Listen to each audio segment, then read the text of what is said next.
Hello, everybody, and welcome into my latest live stream. Is it Friday, Carey? It's Friday today.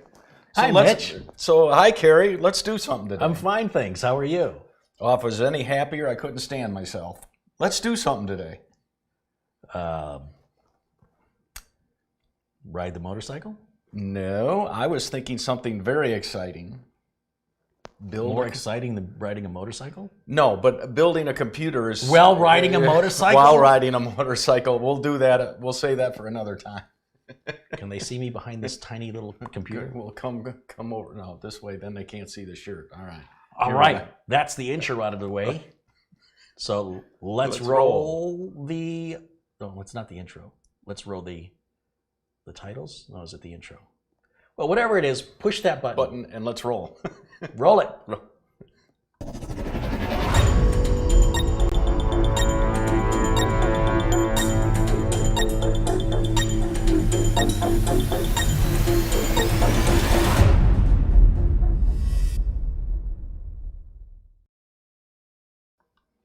Hey everybody, welcome into our latest live broadcast. I'm Carey Holzman. He's Mitch Morrison. Mitch Morrison. And it's Friday.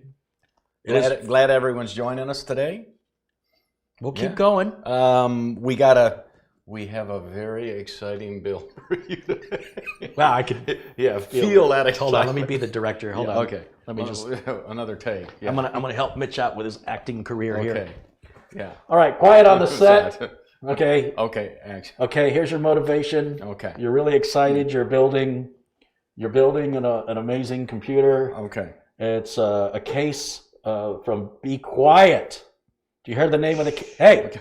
Did you hear me? Yeah. What'd I say? Be quiet. What? Be quiet. What? Be quiet. Say it like you mean it. Be quiet. There we go. All right, that's a keeper. Okay. All right. That's what we need. Lights, camera. Right. Oh wait, we've been live this whole time. Yeah. All right. Well, this is going to be that's perfect. Yeah. So this is going to be a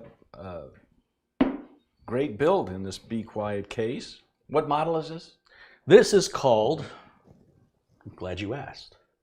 This is called the Be Quiet Silent Base 802, and this is considered a mid.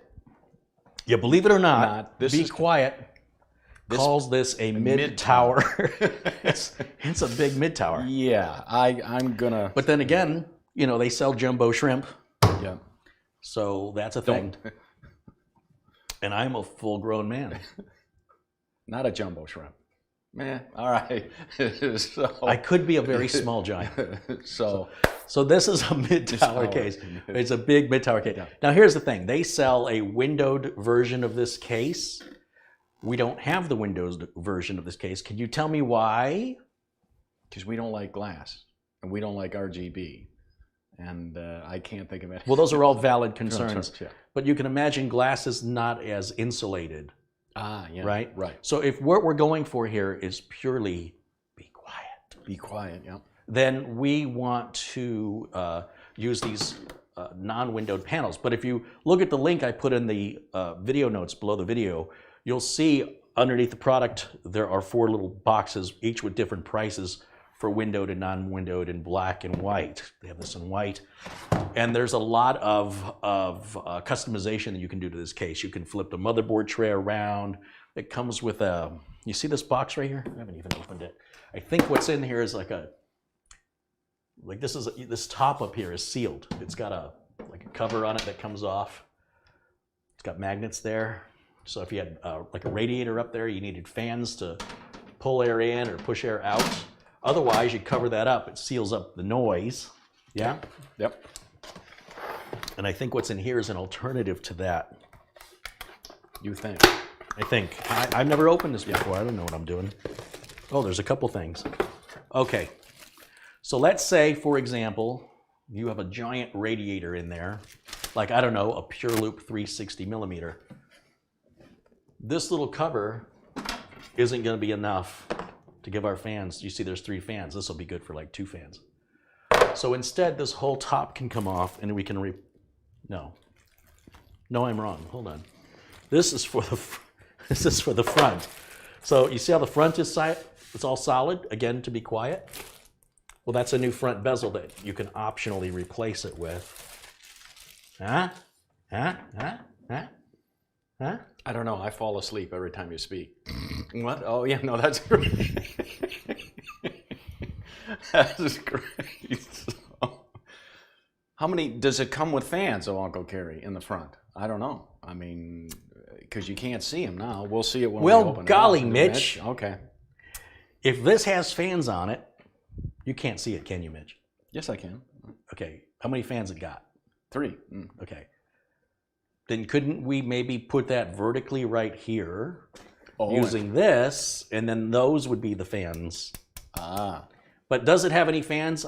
I don't know yet because we haven't opened it up, and I don't like to do any preparation at all. It's all live. And then there's okay, this is the piece I took off from there. So you know what? I guess you don't take off this top piece. My bad. Okay. But I guess it has pieces that come off if you want the fans. If we mount the radiator across the top, or we mount the radiator across the front. Which way are you going to do it? I have no idea. I thought you knew. Till we open it up. Nah, let's yeah. And this right here, this is a filter. And again, I haven't even opened the directions. What a shock. But I'm going to guess, and it's labeled, be quiet. I'm going to guess that, you see there's like a magnet that goes, it's a magnetic strip. Looks like a dust filter to me. But... Oh, it is a dust filter, and it might, let's see, if we take this one off, does that piece come off? Oh, yes. And then that piece goes on. Even has their logo, very nice. Can you tilt that forward so folks can see? If I've got my weight training belt. Okay, here we go. Here we go. Don't worry, it's easier than giving birth. Okay, so this is the top we're referring to. This is that magnetic piece. Very nice. Just sticks right on there if we want to put the radiator up there. These are the pieces that were there. I'm going to try and do this quick before Mitch has a heart attack or a hernia or whatever these old people have. Or both, yeah. How old are you, Mitch? Yeah. No. Anyway, does that go like that, or does it go like this? I guess it must go like that. Yeah, that's how it was, like that. So this is obviously going to be, if you want it quieter, and this, if you want your fans to blow, let's say you put the radiator in here and you're blowing air out, then you don't want the filter on there. You only use the filter if you're going to be pulling air in. So if your fans are pulling air in from the outside, use the filter. If they're blowing air out, don't use the filter. Or if you're going to mount to the front and not have any fans up here, then you keep this on to keep it quiet. You with me? All right, we can set that down. Sound effects. Okay. Oh, okay. You're a good giant. Right. Thank you. John Powell, 84 years old. That's what he says. So it gives you options, which is always nice. But that also gives you garbage, which I'm not a big fan of, because there's something you're not going to be using. Where does that go? Like if we use this, we don't need that. If we do that, we don't need this. And if we don't put a radiator up here, we don't need this. And then where does this go? The landfill?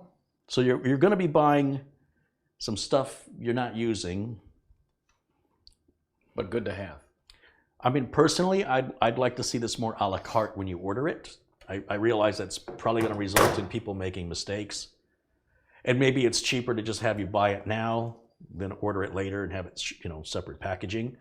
I hate the idea of the waste. That bothers me. Oh, what's in here? Oh, this is they give us some Velcro cable ties. It's nice. And screws. I'm going to just set all that stuff right down there. Cable ties, that goes over there. And I'm going to move this stuff temporarily out of our way.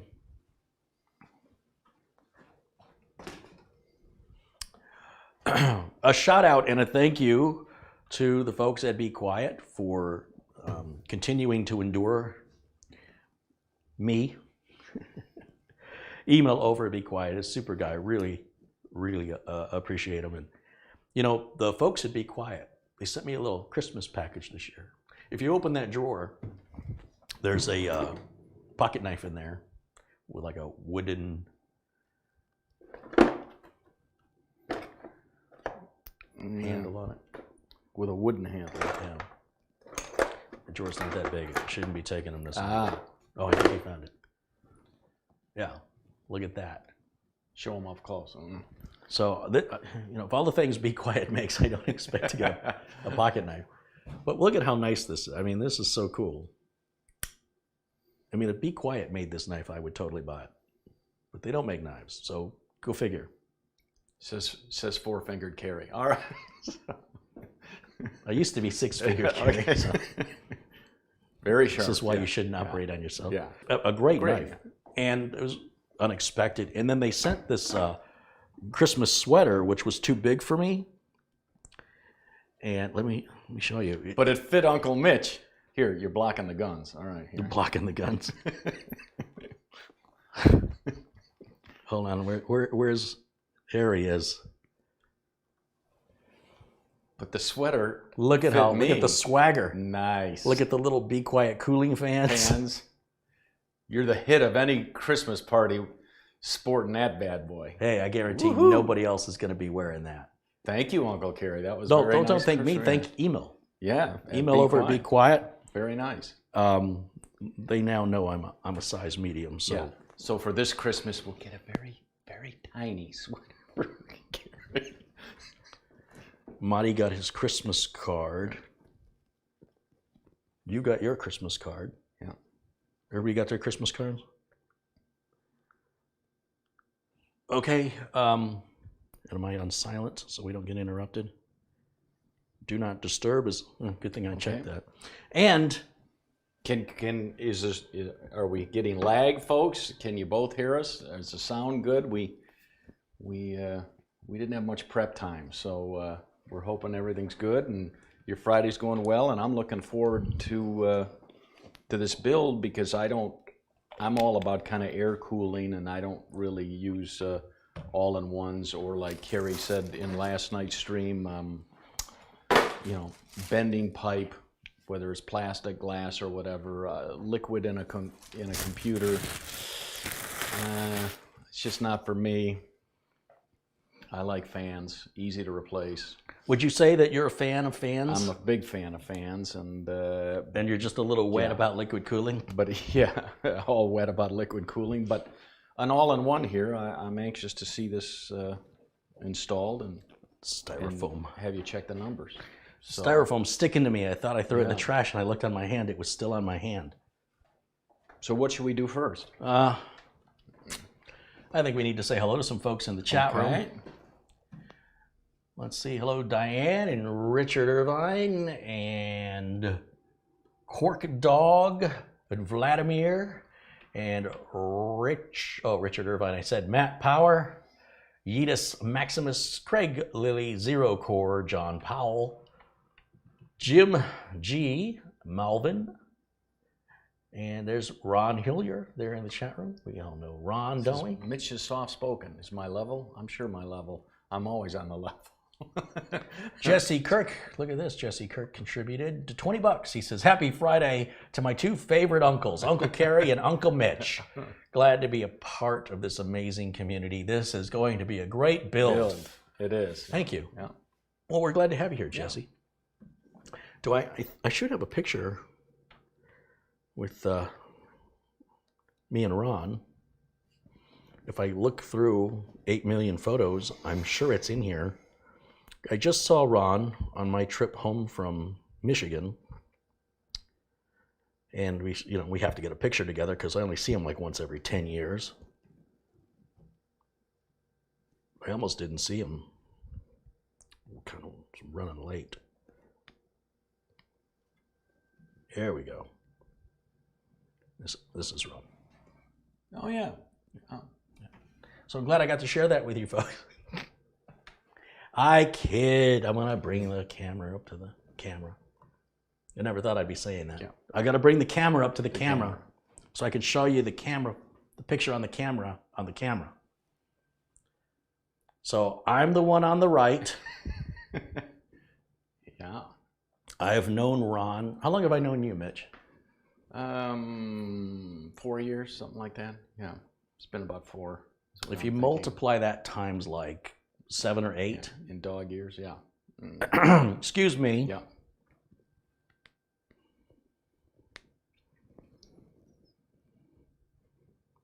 There's another one. Yeah. You can tell it's me because there's a Coke. Is it going to focus or what? Come on. There it is. There it is. Yeah, I've known Ron since I was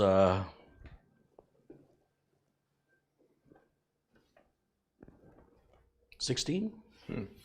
15. I think I was 15. Because I didn't have a car yet.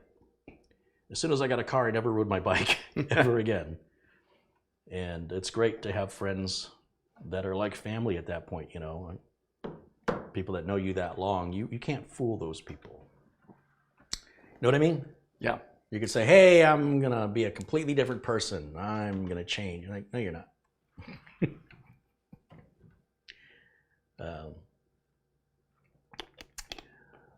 One day I'll be able to say that about you.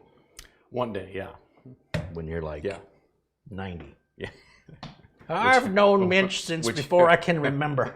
Which is my next birthday. Okay, so... No, that'll be you. Yeah. You'll say, I've known you as long back as I can remember. So what should we do with this big case? It's blocking the view of me. You're trying to keep me moving and trying to get me back on track. I appreciate that.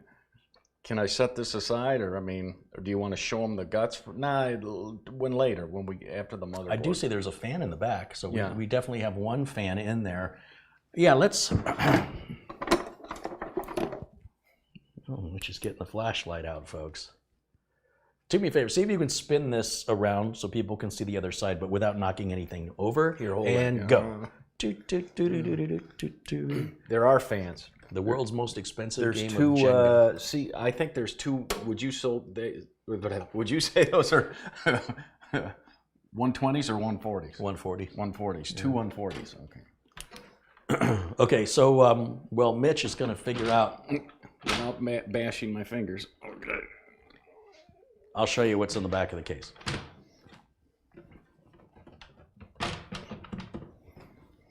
And again, not reading the directions here. I'm very unprepared, so this is just a technician looking at a computer that needs to be built. No differently than if someone called me and said, hey, I need a computer built. What do you charge? Come over here, I got all the parts. As if I would do that. But anyway, yeah, so we've got 140 millimeter fan here, and then 2 more 140 millimeter in the front, way up there in the front. Which I'm going to open this up in a little bit, but we don't want to open it now because then we have to put stuff. So all the panels have to get put away. But I just noticed, Mitch, it looks like you just push a button, and the panel just comes off. So you say? Oh no, yeah. Okay. Very nice. Good. Okay. So we don't have any screws to remove. I like it.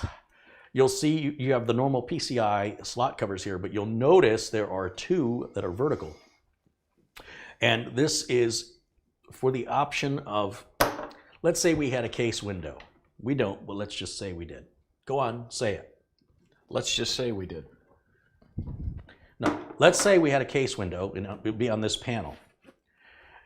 And then your video card would sit in vertically. Instead of sitting in, with the fans facing down, you'd have the fans facing the window, so you could show it off. But that requires what's called a PCIe riser card. And those can create problems. Gamers Nexus has talked about some of the problems NZXT had with one of their cases that has a built-in riser card. The riser cards are also sold separately, but they're not always built to the same standard, so it can be difficult to find the riser card that works with your case. I'll reach out to Email at Be Quiet to find out which riser card they recommend. The problem when you put your video card in vertically like this is it limits your access to getting to all these other slots. If you wanted to plug other stuff in, you'd have to take your graphics card out, do what you needed to do, and then put it back in again. If your graphics card was in the way the engineers intended it to be, then you'd have access to all your slots without having to take anything out. But this is just for show purposes. And if you don't have a window, you got nothing to show. So always put your graphics card on the vertical. That's On the vertical? That's how you should always. Clear as mud. All right, let a Okay. man step All right, in here all right. and take care of this. Steady now. All right. Let the young, Okay. strong. Oh, I think I'm having a heart attack. All right, I'm going to put it right here. You know what? It is quite a bit larger than the 200R. Would you say? You see the ruler? For a mid tower, let me use a quote. For a mid tower, Yes. Complete that thought. it's quite large. Yeah. I bet that's not the first time they've heard that. Okay. So a 200R, it's nearly 5 inches taller than a 200R. That's not necessarily a bad thing unless you're paying for shipping. It's nice to have the extra room because the 200R is too short for a liquid cooler radiator to go on top. I've talked about that. Okay. You'd have to add at least 2 inches. So they've gone a full, it's nearly 5 inches taller. So that means you have plenty of room for your cooler, for your fans on the cooler, and the length. Like the Corsair 200R, if it could hold a cooler, it would be like maybe a 260, 280 millimeter maximum. In the Be Quiet case is longer, isn't it? Yep. We're going to describe it off camera because this is a mess back here.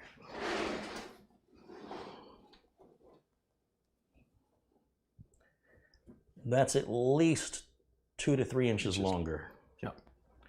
So you pay a bit more, you get a lot more. The prices currently on Amazon on these cases are pandemic pricing. Okay. No, they're not. They are way too expensive. I don't know what the MSRP on this is supposed to be. I probably should have looked it up.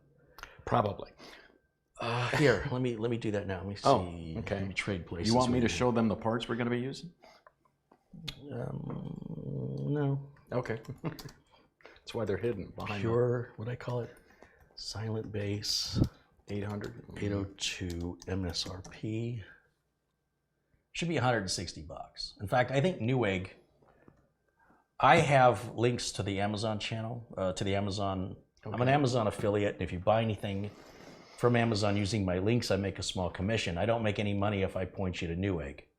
But I'm going to verbally point you to Newegg because this $159.99, which is $160 case, Okay. on Amazon is $300. Ooh. Yeah, it doesn't make any sense. So if you're interested in this case, now that's $100 more than the Corsair 200R. I could buy 2 Corsair 200Rs and still have $30 left over, $40 left over. Almost enough to buy a third Corsair 200R. Okay. Not quite, I need another 20. But comparing these isn't like, it's not fair because the 200R is not about being silent. It doesn't give you the extra panels and versatility or the, like on the Be Quiet case, we can flip the motherboard tray around if we want to invert our motherboard. Like some people are insane and like to do that. There's a lot of customization. The 200R has 0 customization. On the other hand, 200R has a place for external drives. Okay. A lot of enthusiast gaming cases are like this. Right. They're smooth. And just like you saw on the Pure Base 802, they're sort of targeting that crowd of people who are the gamers. They're not loading games off DVD or Blu-ray. Everything's off Steam. You know, everything's going to be downloaded. In the cloud. In the cloud. Do you know what in the cloud means?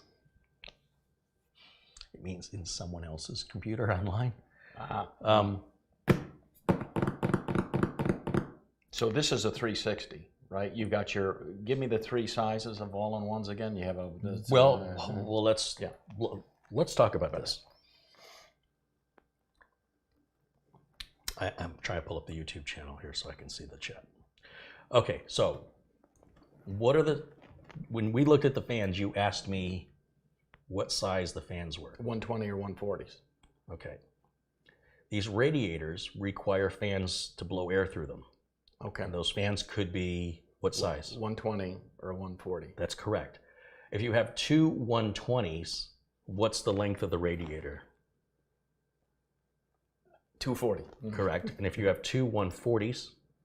280. If you have three 120s? And I can't carry the 350. 360 was off by 10. All right, 360. If you had three 140s? 20, 40, 60, 380. Is that right? I don't know. I ran out of fingers. Well, 280, wait a minute. 120 and 120 is 240, and 120 is 360. 140 and 140 is 280, and 140 is 420. Oh, 420. Okay. What? Yeah, that number rings a bell, I think. All right, so, but typically 360 are what people. 140 and 140 is 280. We'll add another 100. That makes it 380. We have 40 remaining. We add that. This is how we taught. Yeah, okay. This is how we were taught math in the 1970s, by the way. This is not how they. What was the other math? Oh, you wouldn't know. You're too old. Yeah, metrics. Metrics. Let's talk metrics for a second. Okay. As Americans, we don't really say millimeter. The only time we use metrics is when we're buying or selling drugs. How many grams is that? How many grams of, no. Generally speaking, Americans just have no point of reference for the metric system, but we kind of do. 120 millimeter fan. Okay, let's say we had a fan. Let me grab a fan. Put me down. No, not that kind of a fan. A computer fan. It's still me. No. Just a regular old computer fan. Now, is this fan, would you say is that 120 or 140 millimeters? This is this right here. It's just set that anywhere. 120. And now I want you to witness the American look of puzzlement in trying to determine millimeters. As I use the Dewey Decimal System. He does. Okay. This is a 120. 140s. Was the Dewey Decimal System metric? I don't know. Okay. Close, yeah. All right. So, this is a 120. Let me show you something. Okay. You might learn something. Okay. Okay. You could use that. What's down here? The Dewey Decimals down. Okay. All right. This is a standard American ruler, and on one side is inches, and on one side is centimeters. What's the difference between a centimeter and a millimeter? Or a kilometer? Or I don't know. Okay. Well, century. Century. Okay. So that's 100 millimeter. Okay. Thousands. So. 1,000. Okay. Today's lesson is brought to you by Uncle Carey. If this is 120 millimeters, how many centimeters is that? No, I want you, again, American, typical prototype American. I'm turning beet red. Don't embarrass me. All you have to do is take the 0 off of that. 12. Hold on, let's do it again. Yeah. If it's 120 millimeters, how many centimeters is that? 12. Yeah. That's correct. And if it's 140 millimeters, how many centimeters is that? 14. Okay, so take this ruler and measure that fan. I was going to do something else with it, but No, okay. I just had to sterilize it. Okay. In centimeters. Okay. In centimeters. Yeah, that's... What's it say? 12. So what size is that fan? 12. It's just 12 what? Millimeters. No. Centimeters, yeah. Do you know how big 12 millimeters is? No. Yeah, you pretend like Okay, you do. yeah, all right. Give me this. All right. So what Mitch was looking at, for the rest of you Americans watching, Europeans right now are just like, You've got to be kidding. This is not made up. He's not that good of an actor. Okay. No offense. Okay. But that was genuine. Okay. If I can hold it straight. 12. See where the edge of the fan? I probably shouldn't do it that way. Maybe I should go this way. Take it below, then you can, and then flip it like that. Hold on. Let's go. Yeah, I gotta flip it. Okay. Take it right to the edge over on this side. So we start with 1. 12.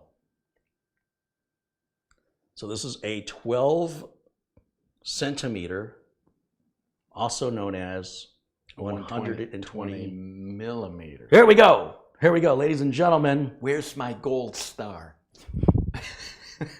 It's next to my glasses. Glasses, okay. All right. So, there. I didn't know we were going to do schooling today. I didn't know either, but lucky to... for you, I don't have a number 2 pencil handy. Okay.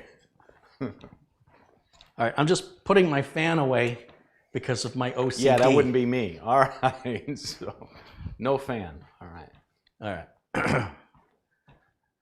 Elijah Dickens contributes $20. Hey, that's pretty nice. Thank you. Be sure to tip your waiters and waitresses as well. We'll be here all week. Try the veal. All right. Unless you're vegan. So that was enough schooling. What next? Try not to think. Let's talk about the parts we're going to use in today's build. What do you got, man? Show us. All right.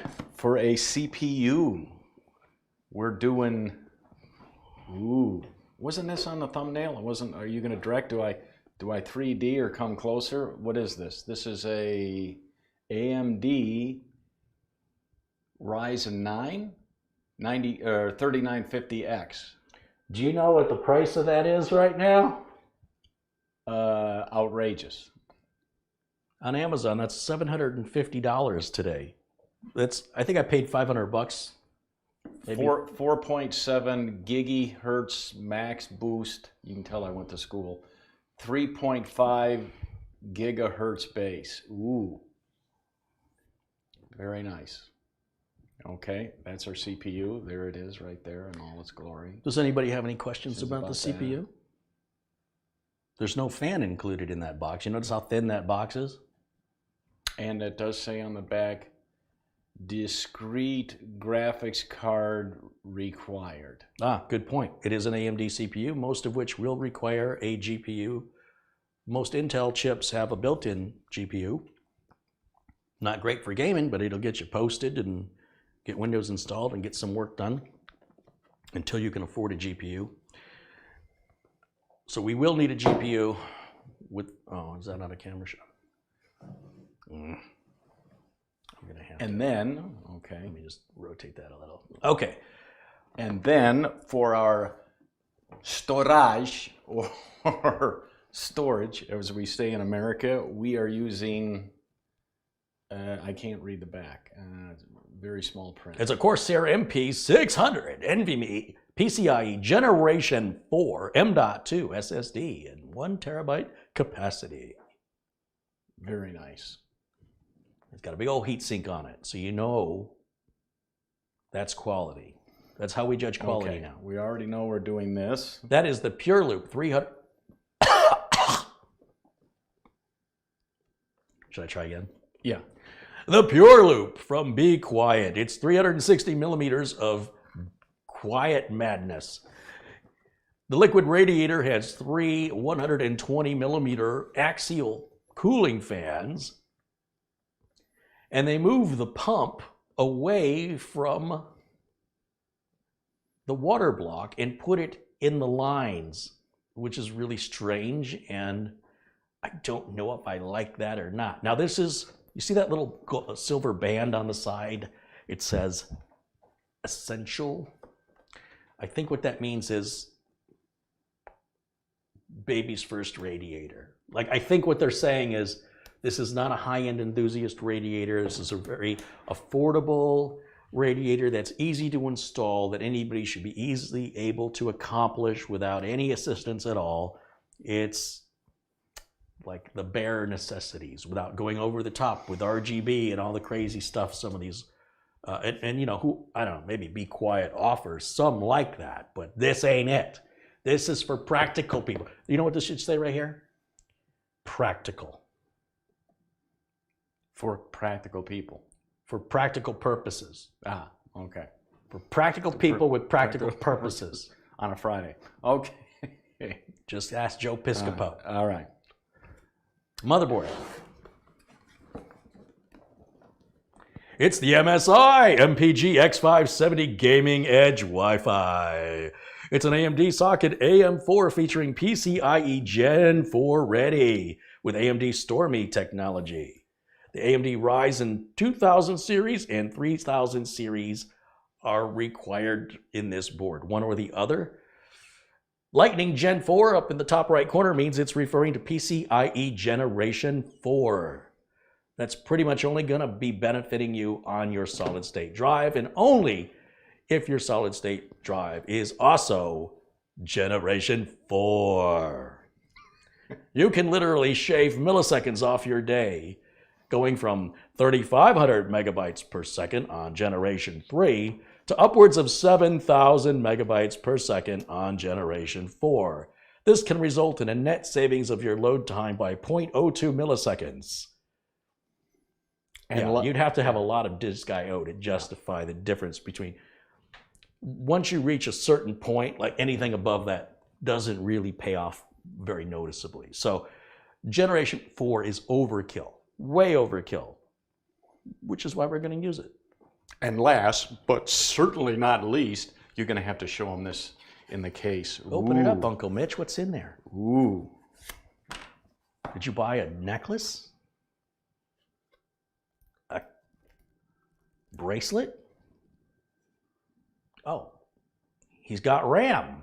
That's kind of a weird thing to wear as a necklace. Yeah. Earrings, I guess, then, huh? Oh, it's actually RAM. I see. Hey. Yeah, so this is RGB, diffused RGB RAM, which to me is really stupid. I should not be using that RAM in this build. Because there's no case window. Give me that RAM. We're not going to use this. This is... No.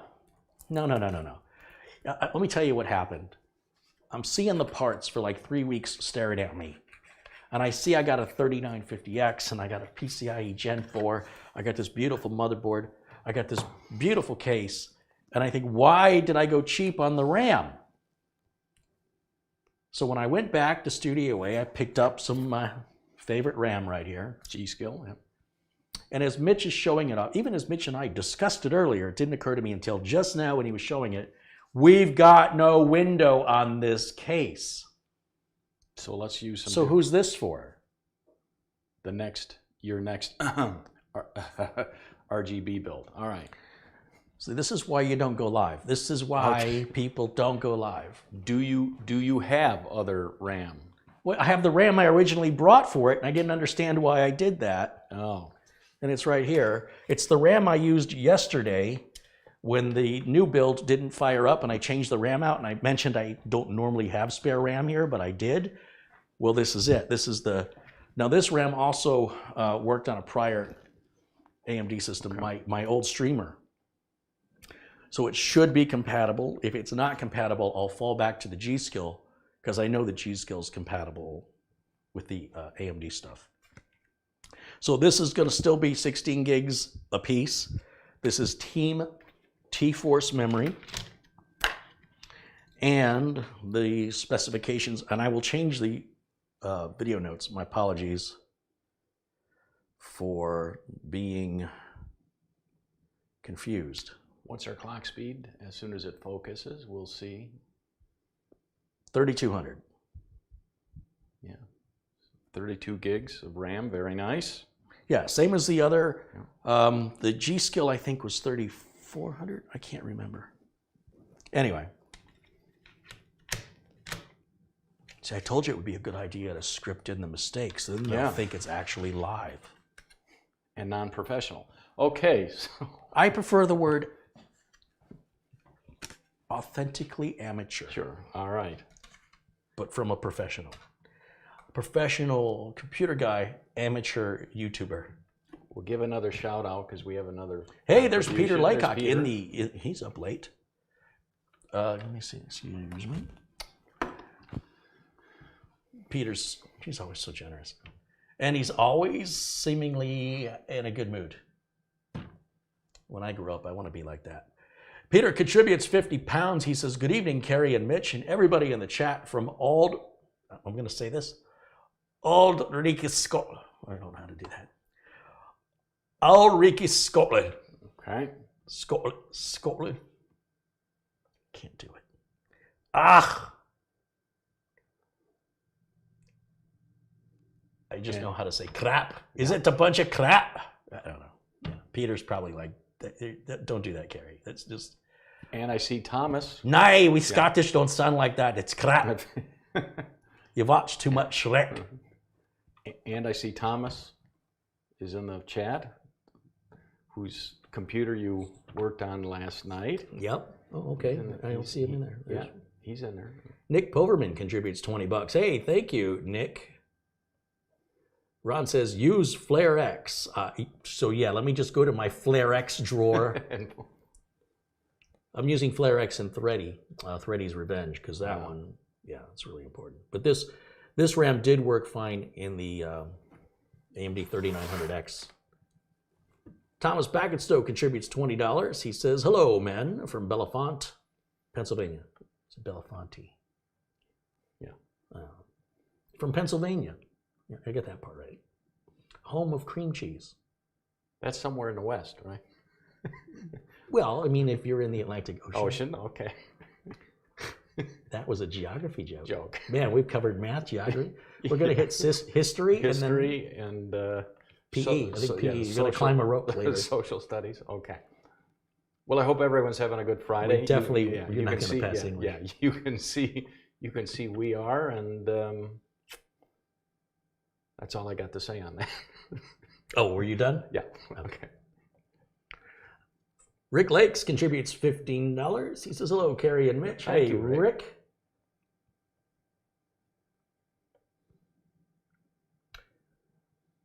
Is that all the parts? I feel like we're missing some. Oh, power supply. We're going to just use, I should have something laying around here.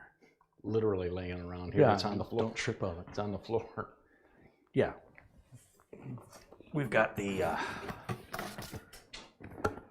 C750 fully modular 750 watt NZXT power supply. I have everything right in there. Very nice. Yeah. So I'm just gonna leave that right down there. It's kind of heavy. Okay. And we have to use, Mitch, we have to use a graphics card. Graphics card. They're as scarce as hen's teeth. You've been hoarding? You've got one? I'm jealous. I went to the bad side of town. Okay. This guy was like, psst, psst. I got what you need. He like opened his jacket. And he's like, Intel, AMD. Yeah. Only it didn't sound exactly like that. No. He was more like, hey. You using that one? Oh, I was doing an imitation of Oh, yeah. Okay. You using that one? I don't know. Which should I use? Should I use this one or should I use this one? Let me hold on. You want to feel which one's heavier? No, I just want to hold. Oh, wait, don't touch the back of it, though. See, this has a back plate. Oh. This one doesn't. Oh. Okay. So hold it like I'm holding it. There you go. Ooh. You don't have to be that gentle with it. I just don't want you to touch any of the metal stuff on the bottom.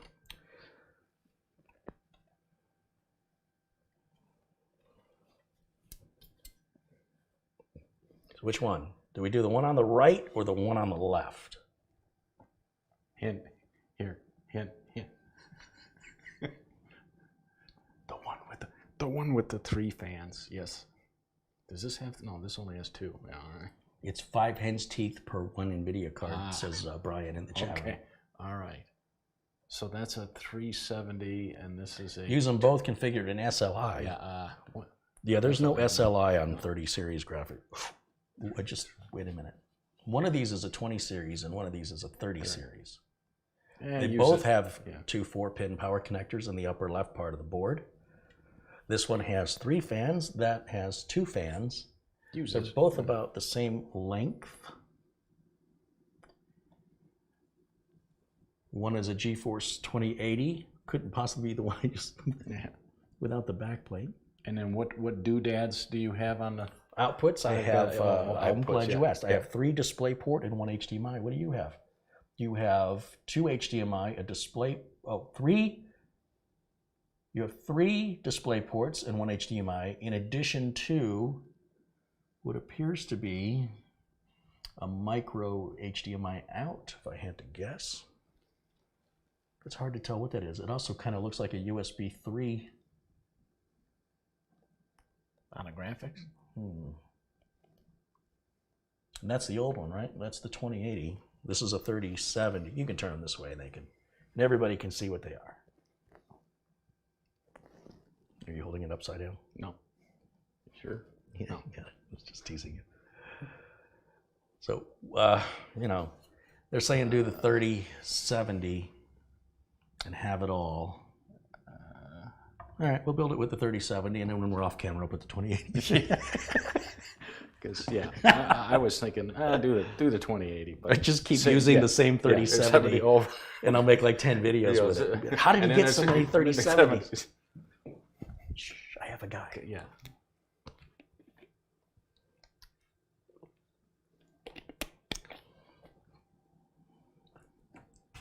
Elijah Dickens contributes $20, and Rick Rubisat with €2.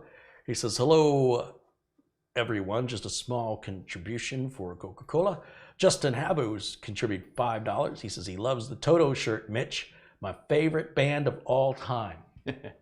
Well, I will tell you, if ever I was going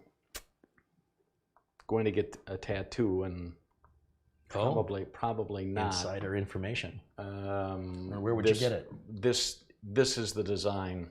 Across your chest, just like that? No. Oh.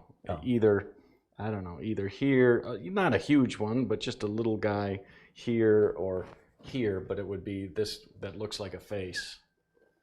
Oh, it does look like a face. Face is what I would, do, kind of tiny. But I almost did that once for a band I liked. Maybe you've heard of them. Milli Vanilli? Yeah. Glad I didn't pull the trigger on that one. Right. I was going to guess the Partridge Family, but okay. So Danny Bonaducci carried that whole family. Thing. All right. Right on his shoulders. So I guess that's what we're going to use for the graphics card. All right, so we're just going to pretend like we're just going to pick it up and keep going. We're going to prep the board, huh? Yeah. We're going to get close-ups, too. Yeah, but the board is... You hear that?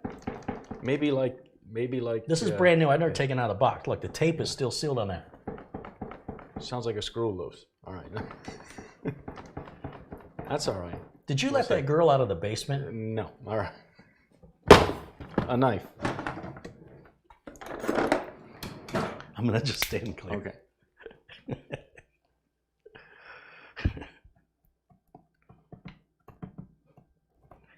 That's funny until you cut yourself. Yeah. Is this on the...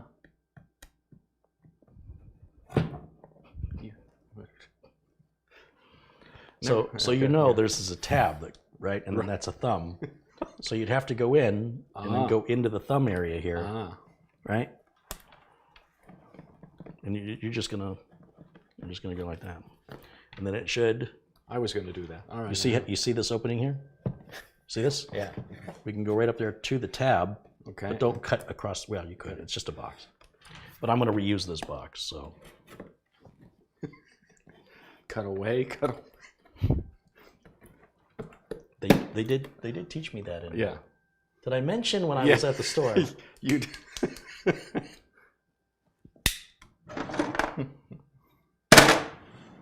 Okay. Get out of the way. All right. So you're such a cut up. Okay.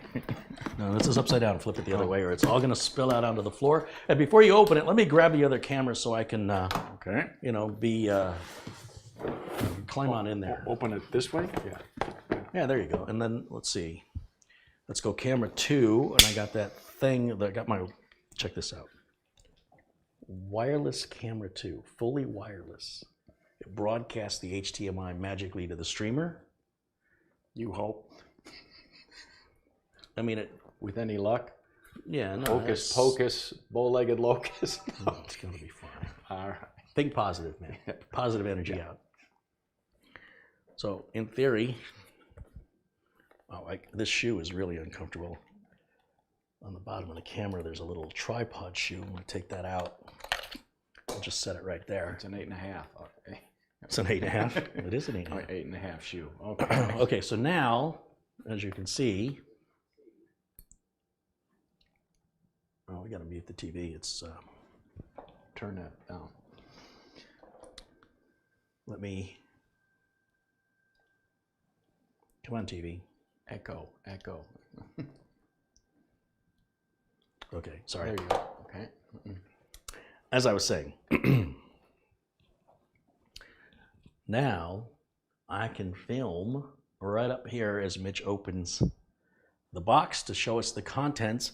All I have to do, in theory, is push one button, and it looks like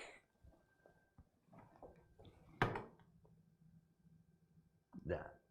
Huh? Look at us. Who's better than us?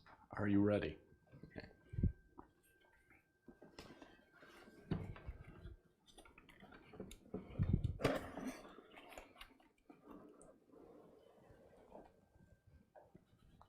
Okay, that doesn't look new.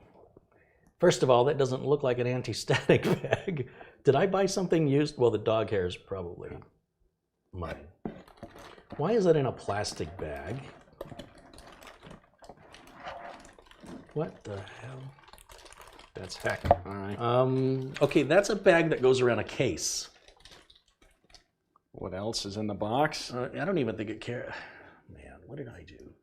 Was this an open box thing I bought on Amazon? It doesn't have an open box sticker on the box, does it? We shall see. No, I don't see any sticker that says open box on it. We cut the tape on that box. You saw us cut the tape on the box. Oh, that's not the original tape. They taped over the tape. See that? Show me the tape. Taped over the tape. You know what? But I do sometimes do a little bargain shopping on Amazon, and sometimes I see a deal and I say I gotta have it. Or I bought something new and didn't get something new. But it's under warranty regardless. What the hell is going on around here? Alright. Well, it's not an Intel socket, so we don't have to worry about any socket damage. Yeah. We've got a built-in I/O shield. I always like that. And it has PS2 port. I don't know why they've decided to go with red, because usually the purple is a keyboard and green is a mouse. I don't know what red means. It means we're so cool, we don't have to follow anybody's color schemes. Built-in Wi-Fi. Lots of USB, lots of audio there. Go ahead and set the board back down, please. And then we've got an M.2 under here. That's going to be our Gen 4. It says right on it. We've got another M.2 right here. We've got our CPU Chipset Cooling Fan, which I haven't seen a motherboard have prior to. All the X570 motherboards, they all have these. Their chipsets get so hot that they couldn't engineer them any better, so instead they just threw a fan on it. Now this was common in the late 90s, early 2000s, but when these little fans die, oh, and they will die, good luck finding your replacement, because every motherboard manufacturer uses their own design. So it's so great to go back in time with that. The good news is I haven't seen one of these fail yet, and they're not loud. That is the best I can say. But it's going to fail. It will fail, and when it fails, I don't know how you're going to find another one. So I think a little further ahead than most people, I guess. This, you see metal around here? Mm-hmm. that's to reinforce, like this one doesn't have any metal around it. Right. So they're assuming you're going to put a big heavy thing in here, like, I don't know, a GPU, and they don't want all that weight on this plastic that it might crack it, so they put a metal reinforcement around it. Okay. So when you're putting a graphics card into a motherboard and you're not quite sure if it matters which slot it goes, yeah, it matters. You always use the top one, the one closest to the CPU, and then you can just verify that's why. Why else would they put metal support around that one, but not that one? What else we got? We got any USB Type-C connector? No. We have USB 3.0 connector, that's standard. It's probably our front audio, no. Yeah, is it? I don't know. I would have to have my glasses in order to read what's on the circuit board. Oh, you're going to give me the glasses? You're a gentleman in a skyline. Yeah, let's put those. There we go. Here, like this. That's what I was doing. Sound effects. All right. This should. Yeah. Yeah. All right. Whoa, that's the floor. I wasn't Okay, even all looking right. at the board the whole time. Oh yeah, that's the board. Okay. So this says J-Aud1. That's your front port audio. What's the J mean?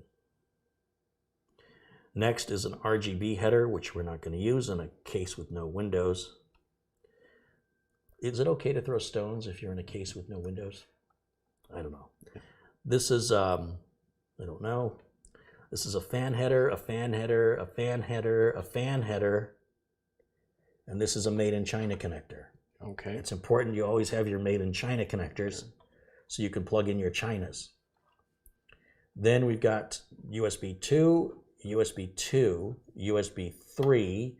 Here's your little tiny plug for that little tiny fan. Good luck finding that. See you 6 years in the future, sucker.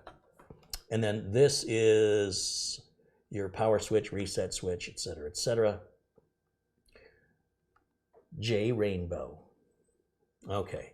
Over here on the side, we have another USB 3.0 plug, so we can plug two USB 3 connectors onto this board. 2, 4, 6 SATA connectors. There's our motherboard plug. Another fan header. So that's how many now? 5. Sounds good. Let's keep turning.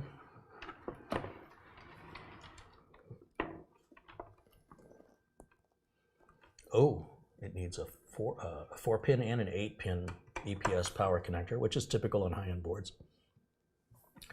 This is probably the CPU fan header, but I wish they would have made it a different color because that's kind of... Yeah, that's a pump fan. And this says, yeah, it says CPU fan right below it, upside down. Man, any fan headers over here? No? One more rotation there because I wasn't looking. Well, that explains why we got 4 across the bottom because they don't really give us any anywhere else. All right, so that's the motherboard in full detail. Do we have all the accessories in the box?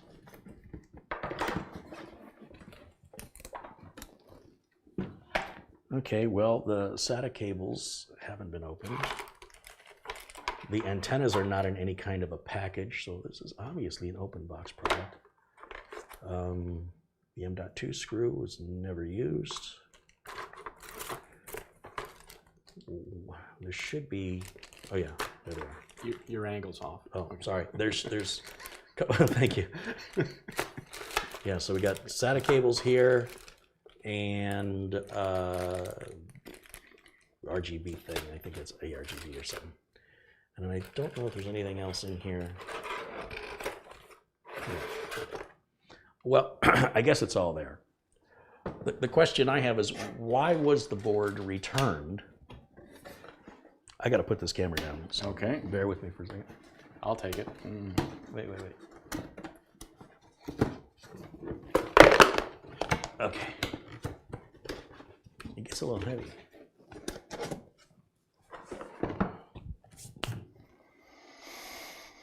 That is a good question. Why was the board returned? But we shall soon find out.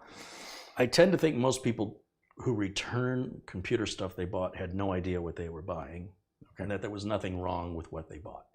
Because the quality control on this stuff is incredible. The only question is, did it get damaged getting shipped back and forth and back and forth? Again, it's all solid state except for that moving fan, which is about our only point of failure. Well, I mean, we could have an issue electronically, but an issue mechanically is more likely if there will be an issue. So I guess we're just going to go ahead and prep the board, because there's just, sometimes people will say, hey, Carey, I crossed a wire or I touched a thing, and is that going to cause my computer to, is that going to break my computer? Did I just break it? I don't know. How do you think I'm going to know if that's a good or bad motherboard? By Reiki? By trying it.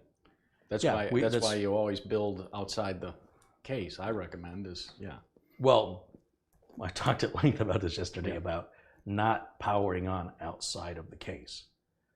However, I'm referring to using all new parts. This is clearly not a new part, and I definitely will test any used parts out of the case. Okay. But most new builders aren't going to be building with used parts. That was my logic when I said don't power on outside of the case. I'm referring to first-time builders using brand new parts. Okay. There's no reason for that, and it's unreasonably dangerous for the benefit. This is clearly a used motherboard. And in order for me to determine whether or not it works, if it was returned for a stupid reason or if there's something wrong with it, the very least I have to do is put RAM and a CPU in it just to see if it turns on. Okay. And honestly, it's so easy to slap the M.2 in it. It's 2 screws and we're done. We might as well do that too, thinking positive that it is going to post, it's going to be just fine, and then we can start to install Windows 10 on it. We're going to have one problem. And the problem is, how are we going to keep it cool? Because the liquid cooler is going to complicate this when we're running outside of the case. But you know what? Remember your extra CPU fan? Remember it was too tall? Mm-hmm. I think we can use the spare CPU fan from Mitch's build the other day. Yep. I have it back here. Socket AM4. So even though this isn't the cooling fan we're going to use when the build is complete, it should be good enough to get us through the testing we have to do. How's that sound? Does that make sense? Dollars and cents. Mm-hmm. Look at me, look at how organized I am. Okay. So we'll temporarily use this well outside of the case. To make sure the motherboard is functioning? Yeah. Okay. Yeah.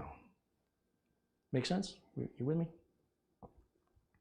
Looking in the chat?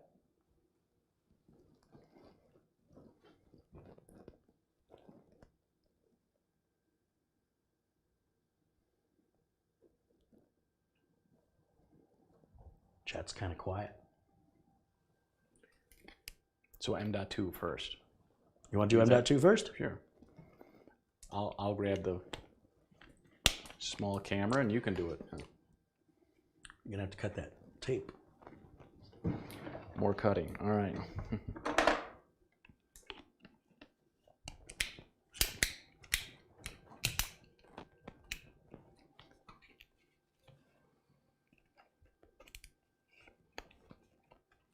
Do I need the Band-Aids?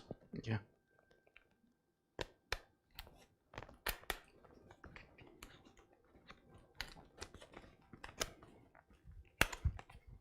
I was never very good.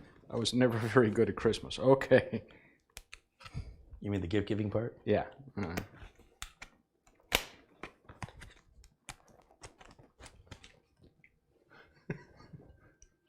So before I teach you how to build a computer, today we're going to show you how to open boxes. Okay.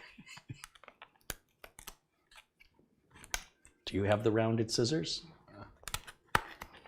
No, but I have a very sharp Milwaukee knife. You need it? No. You know.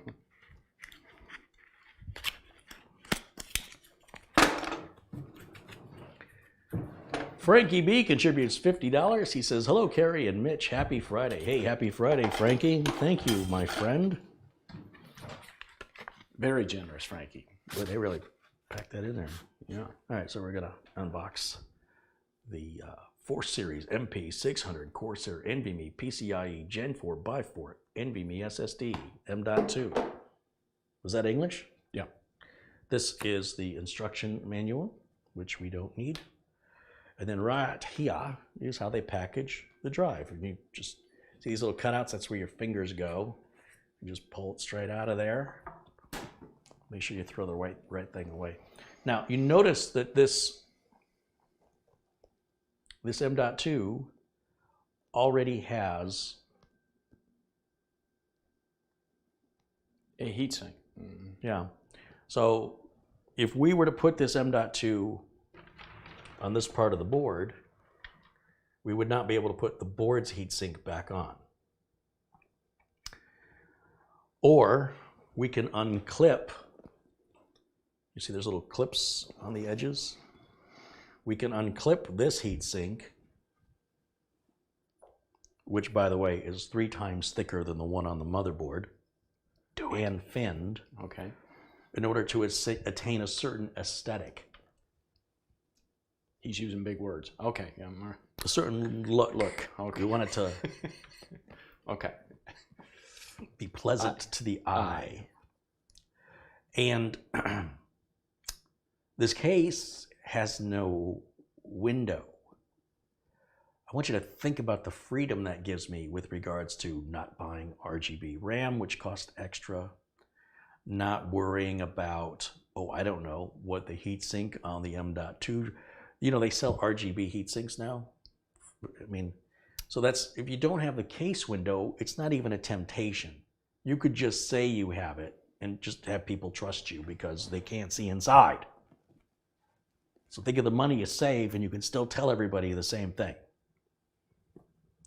Because I think that's the only reason why anybody does it. So you could still say it even though you haven't done it and nobody's gonna know. It's a little money-saving tip from your Uncle Carey. Now, Let's switch spots. I'll grab what the I'm camera. curious about, however, is if you notice the heatsink says Lightning Gen M.2, and this one says nothing, and it doesn't come with a heat. This is like the unwanted child. This one gets all the love. Okay. Branding, heatsink. This one's down here just like, mopey me, I don't know. So my question is, are these two equal? In other words, if I put this Corsair M.2 drive in here, then I can have both. I can keep the heatsink there and leave it empty underneath. And I think that looks pretty good. It solves the aesthetic. But does that slot run slower? Should I grab that? If all else fails, grab the directions. Yeah. Yeah, unfortunately, there's no way for me to know this without looking at the specifications in the motherboard manual. Oh my God, it's that thick. Yeah, somebody's been reading this. Look at how, look at the cover, it's all dented up. I've seen library books in better condition. All right. Yep, already there. So page 18, we're right in there. It's usually right in the beginning of the manual, first 24 pages. It's in that second dozen usually. And it tells you about installing. Now here's what I'm interested in, is if there's a difference between the first slot on the top and the bottom slot. And if I find that, here it is, you'll see that they label them. The following table describes the relationship between the M.2 slots and the PCIe bandwidth of the CPUs you're using. So 2nd gen or 3rd gen Ryzen chips. And in this case, it looks like there's no difference. That both slots, let me put this another way. Please.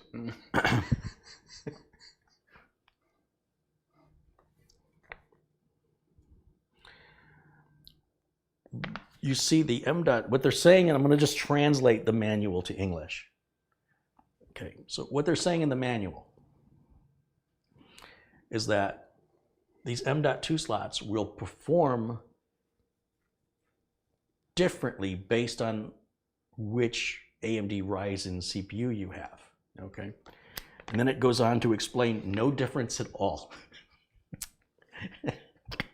It says, well, listen, just so you're clear. As mud. All right. Oh, no. Oh, I see what they did.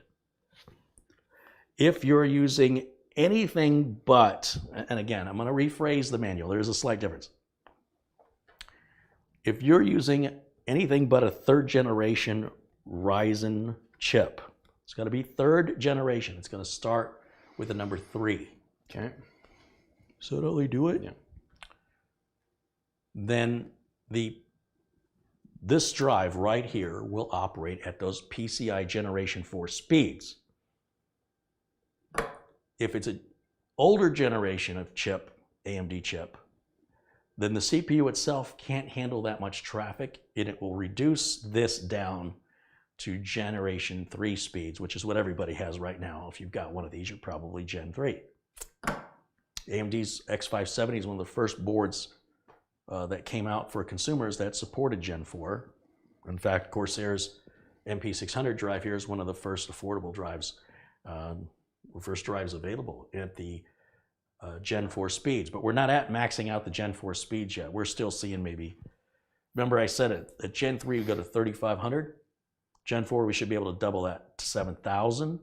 And we're only just now starting to see Generation 4 drives that can hit 7,000. They don't just come out of the gate that fast. It takes a little evolutionary time. So, according to this book, it doesn't matter which M.2 slot we plug into. They're both the same. All that matters is whether or not we're using a Generation 3 Ryzen CPU to take advantage if our NVMe drive is Generation 4. If I'm using a Samsung 970 EVO Plus, it will work in there with a third generation Ryzen,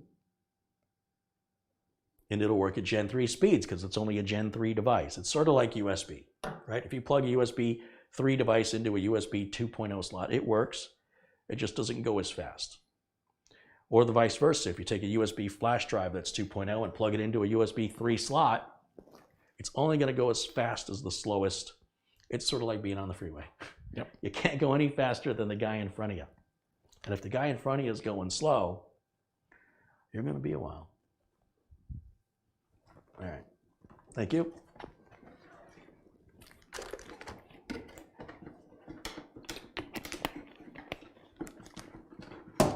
Okay, you holding the camera and I'm doing the work? Or? Sure. Oh, don't even worry about that.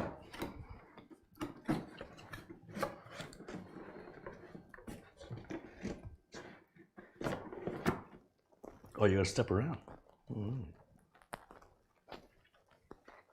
Here you go.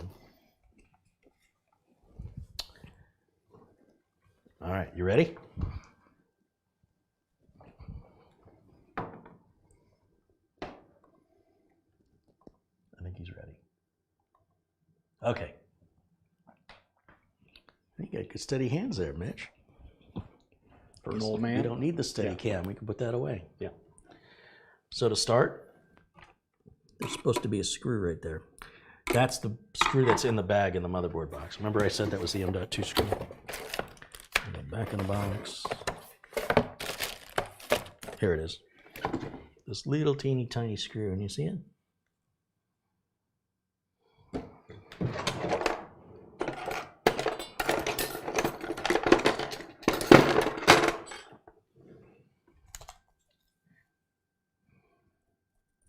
All that for just this.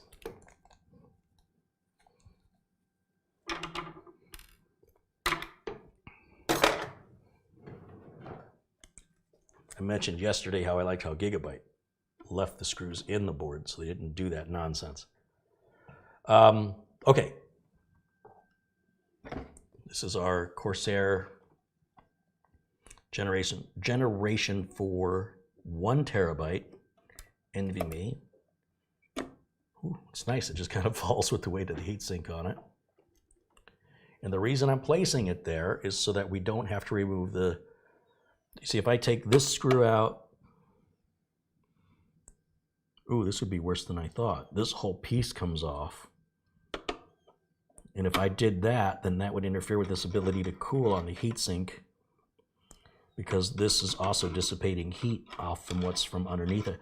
This should end right here, so I can remove it as an option. This has to be put back on. I had no choice but to put that there unless I took the heatsink off of it. I would have had to have sacrificed. It would not have been a choice. Like, I thought I had a choice. Either take the heatsink off of here or off of here. This one has to stay.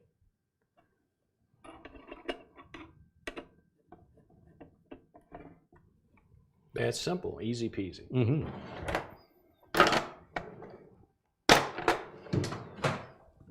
This is our Ryzen 3950X.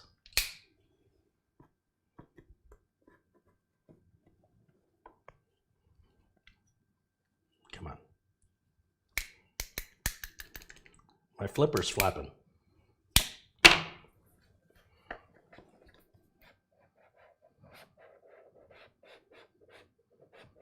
It's like the cheese pull on a slice of pizza.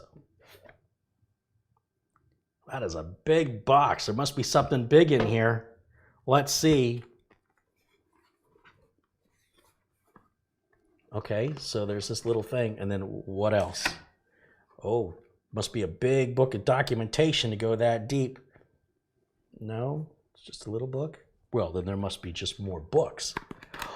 No, just a piece of paper. Oh, well, then there's something good under here. How shallow is my, I can't even, so what's in here?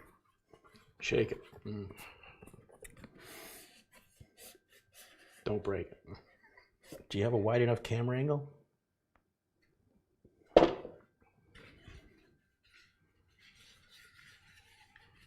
A nice solid piece of foam. Ooh.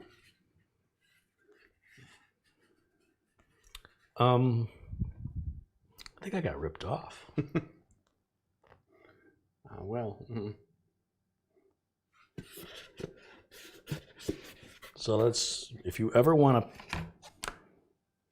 little tip from your Uncle Carey. If you ever want to ship a CPU that you could throw across the street with your bare hands and would survive with no problems in most cases, make sure that the bottom part of the CPU has at least 5 inches of packing material underneath of it, but then just go ahead and slap the lid on, because the other side doesn't matter.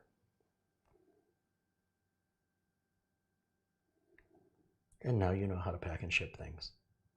Oh, or if you want to charge $100 more for something, you got to put it in a bigger box, where people might think you're taking advantage of them. And people aren't that stupid. You pay an extra $100 more than you're supposed to, it better come in a big box. Sorry, I think I was channeling Brian Regan there for a moment. So I'm going to set the documentation aside. We've got our Go Faster stickers, or sticker.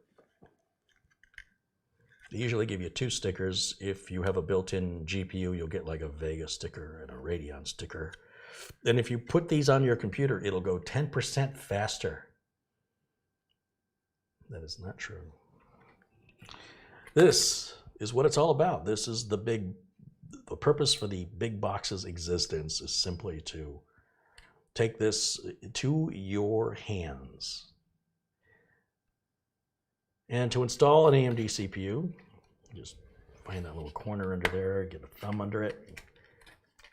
There's 2 little cutouts on the edges, and we're going to use that to hold the CPU by the edges. Pretty shallow to get. And then you can hold the CPU. I kind of think of a magician showing a coin. That's the best way to hold it. You've got the CPU socket here, which unlike Intel, this is a 0 insertion force, or ZIF socket. And it doesn't have any pins on it. So if I did this on an Intel socket, I'd damage it. The pins instead on an AMD chip are on the bottom, and they are very delicate. So I suppose if you were going to throw this across the street, it would probably break the pins. But the silicon itself is, not really prone to any issue there.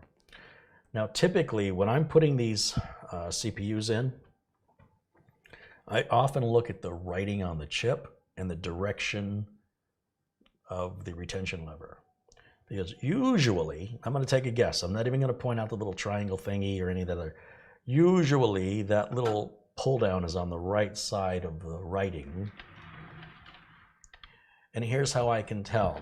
If I gently, well, did you see it just fall in there? Check this out. Can you get the camera lower? I want you to see how the CPU, can you zoom in? Yeah. It's right by this finger. Oh no, I take it back, it's up here. It slides forward and backward.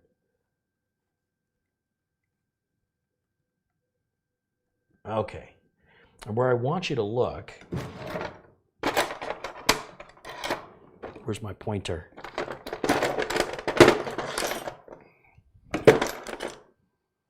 Okay, I want you to look right, you see this gap? Yep.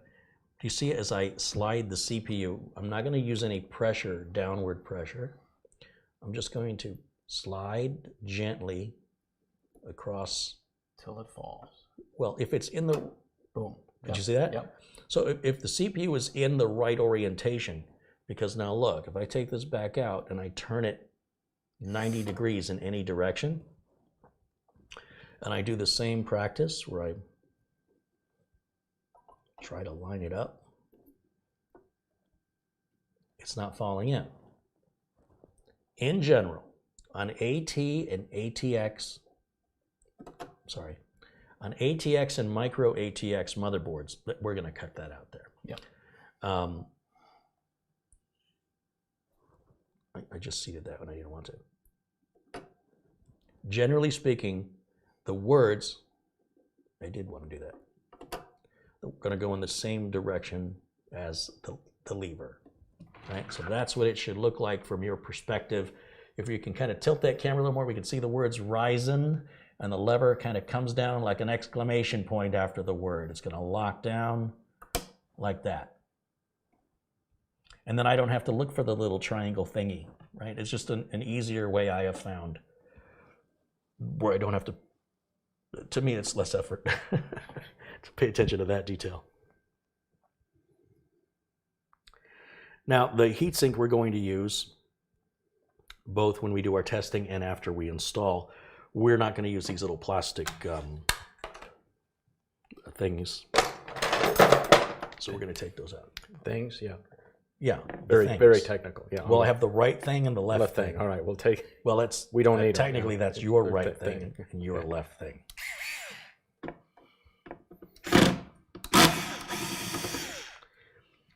This is a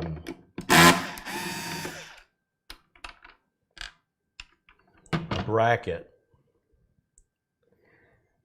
and the purpose of it is some AMD coolers, like this one has screws. These screws are going to go in where the screws we just took out were.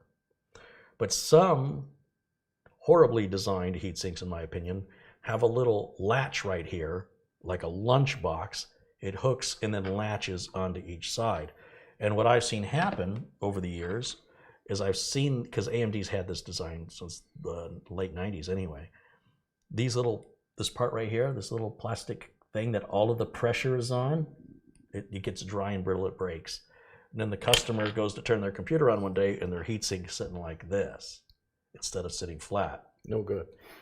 And then before there was thermal protections, smoke came out and a chip would actually crack in half from heat. An AMD Athlon, I've got a picture of an AMD Athlon XP. Picture I took, the CPU was cracked in half because that's what happened to it.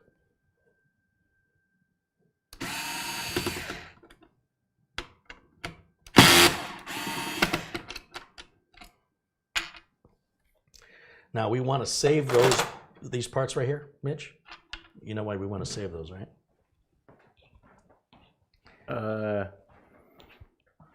Because they're important. Well, they're not important today, but they might be important tomorrow. Saturday? Oh no, you mean in the future? In the future. In the future. I just cracked myself. That was funny. That one. No, so something may change, and they may say, all right, I'm going to get rid of this board and get the new, X570 or whatever. And then they'll say, hey, friend, do you want my old board? But I'm going to take my chip out. And the friend's got like a Ryzen 2, Right. Ryzen, a Gen 2 Ryzen 5 or something. And you're like, yeah, just throw that in there and I can use the standard air cooler. I don't need any. And then they go, oh, I don't have the clips. Do you have the clips so I can put the cooler on? Now you can go to Amazon and buy that stuff. But if you just held on to it, put it in a motherboard box, you wouldn't have to deal with it either way. But if you need it, you got it. If you don't need it, you still got it. Now, with that done, I'm going to test fit this and make sure this is going to work. I think it's going to work. Yeah, I say that's going to work. So we'll grab some thermal compound. Remember yesterday, I thought I used up this thermal compound and I was going to forget. But see, I didn't forget. So you think there's just enough? No, I think I used it up. Oh, okay. But in order to check it, I have to push down hard. And if anything comes out, then I would have used it up. Okay. So let's see if anything comes out. Ooh. Ooh. I'm glad I didn't do that. Now, I don't know if you can see I'm pushing on that. That plunger doesn't go any further. That's done. Yeah. And that's just about the perfect amount if I don't say so myself. Then don't say so. I said if I don't say yes, so. Okay. Didn't say I wasn't going to. That's a lot bigger than a grain of rice that everybody says. It's a pea, size of a pea. Mm. Well, CPUs have gotten bigger too.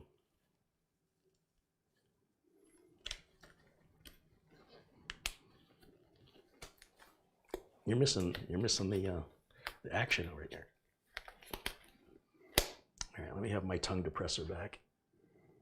So down here, I'm going to do a little channeling of Bob Ross. Want to spiralize it? I'm quite impressed. Don't hurt yourself. All right. Hey, I got to safely use the flow bead today, so. All right. Hair's looking good. This is called a happy little accident, though. Did your parents tell you that too? That was just enough? Yeah. Could probably use a little more, honestly. It's a little. But for the test. I know. Let's ask the chat room because they never have opinions on this. Yeah, but this is just for a test. So we're going to have to take that off, and then we're going to have to clean that CPU off anyway. So. But it's really important for me to get the approval of the community with regards to my thermal compound application method and how it pertains to effective cooling. Quite a lot on that glove, but that's all right. You need all the gloving you can get. Hey, just remember these are on before you pick your nose because gets that you don't want this in your navel cavity. Pretty much, you don't want this in any cavities.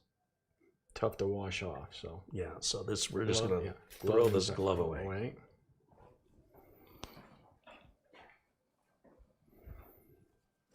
Man, that fit like a glove.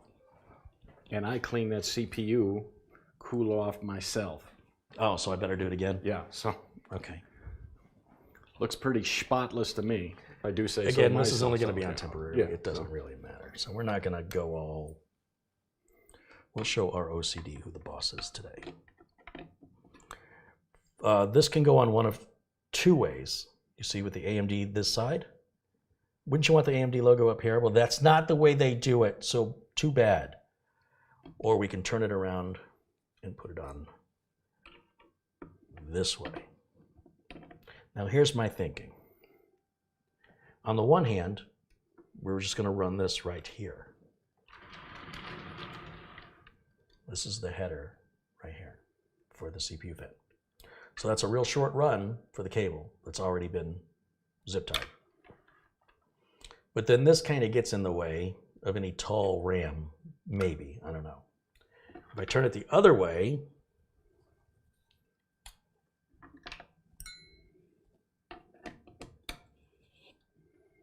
Now the AMD logo's on this side, and then the fan's going to go. Yeah, the fan cable's still pretty much the same. I guess that's the way to go. And then the AMD is facing this direction, and it says edge here. Can you bring it up a little higher? So that's all facing the same way. I guess if there's any sort of reasoning, that's the best I got. Did I mention we're only putting this on for a few minutes? Yeah. All right, let's, I'm gonna do something a little crazy because this is not going to be a permanent install.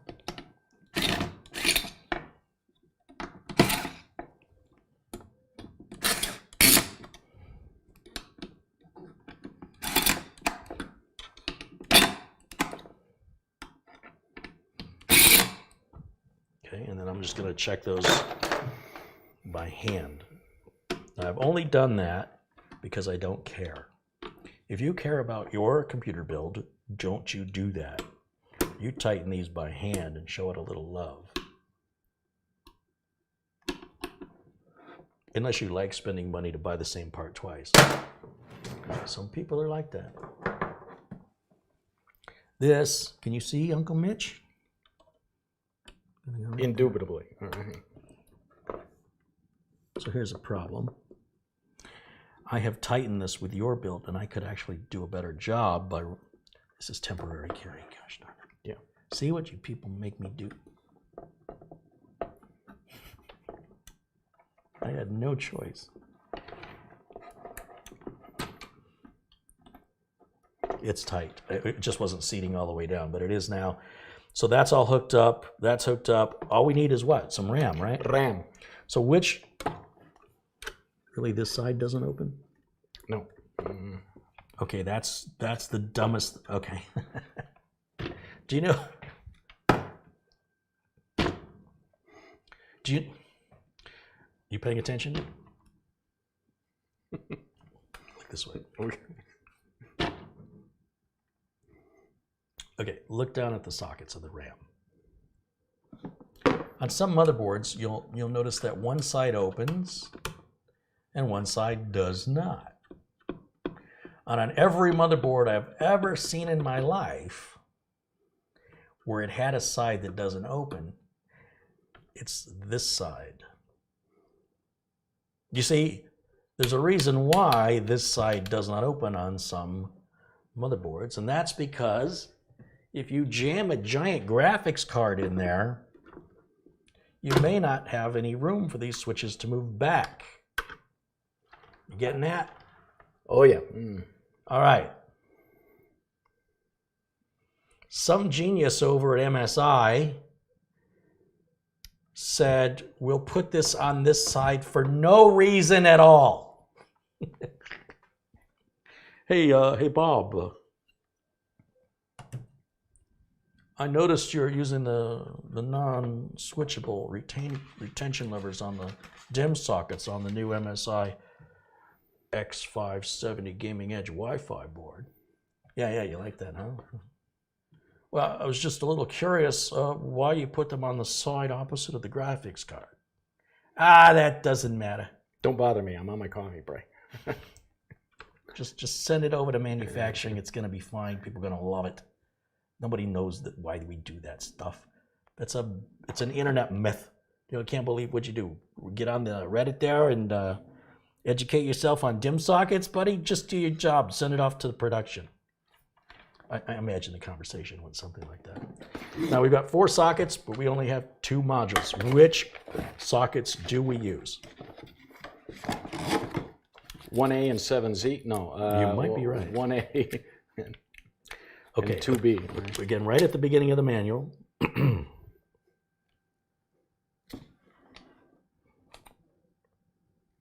It says, can you see that? I'll have to turn it. DIMM B2, DIMM B1, DIMM A2, DIMM A1. DIMM A1 is closest to the CPU, so if we go backwards from the CPU towards us, it's A1, A2, B1, B2. All right, so this is just like how Asus, actually, they all do the same.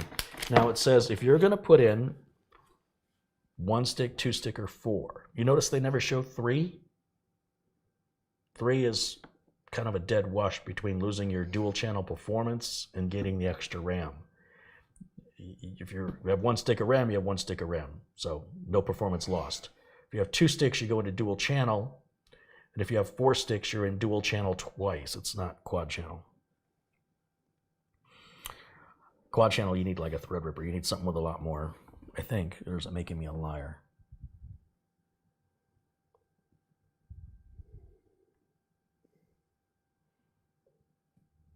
I don't see anything about it here. But it tells us to use DIMMs A2 and B2. If we're only going to use one module, stick it in A2. If we're going to use two modules, use A2 and B2. Remember, A2 and B2 are, okay, this is weird. Oh, A2 and B2, here we go. So we're going to use the second slot away from the CPU. So not the first one, the second one, then we skip one, and then we go to the last one right at the edge of the motherboard. Do you see how they're visualizing this? Yep. They've pictured it incorrectly because this empty slot is the one close. The way I'm looking at this is the edge of the board over here. But no, the edge of the board's back here, and the CPU would be here. So you're leaving the socket closest to the CPU empty. Now, if you don't do it this way, it's still going to work. You could put any amount of memory in any order you want. But if you want the performance that you paid for from your memory and that your chipset affords you on your motherboard, then you have to use this configuration if you want to achieve that level of performance. But just because you plug it in and it worked doesn't mean you did it right. Of course, you may have done it right. Doesn't mean you did it wrong either. So, opening up the wrong side of the retention levers. Turn around this way. Slide that in, right like this. That lined up? I can't tell. It feels like it's lined up. Push down with one thumb, other thumb. We'll grab the other remaining memory module. Again, we're going to skip a socket. We're going to go to this last socket. Line it up. It can have a little bit of resistance, but it should be relatively smooth going into the track. If it's not, it's usually because you've got one side in first and then you can't get the other. You really have to sort of bring them both in level and straight. And then once you're there, one thumb, other thumb. Notice I worked on the inside out because as I work my way inward, it would become more and more crowded. Method to my madness. What do you think, Mitch? Is your hand tired yet? Oh, yes.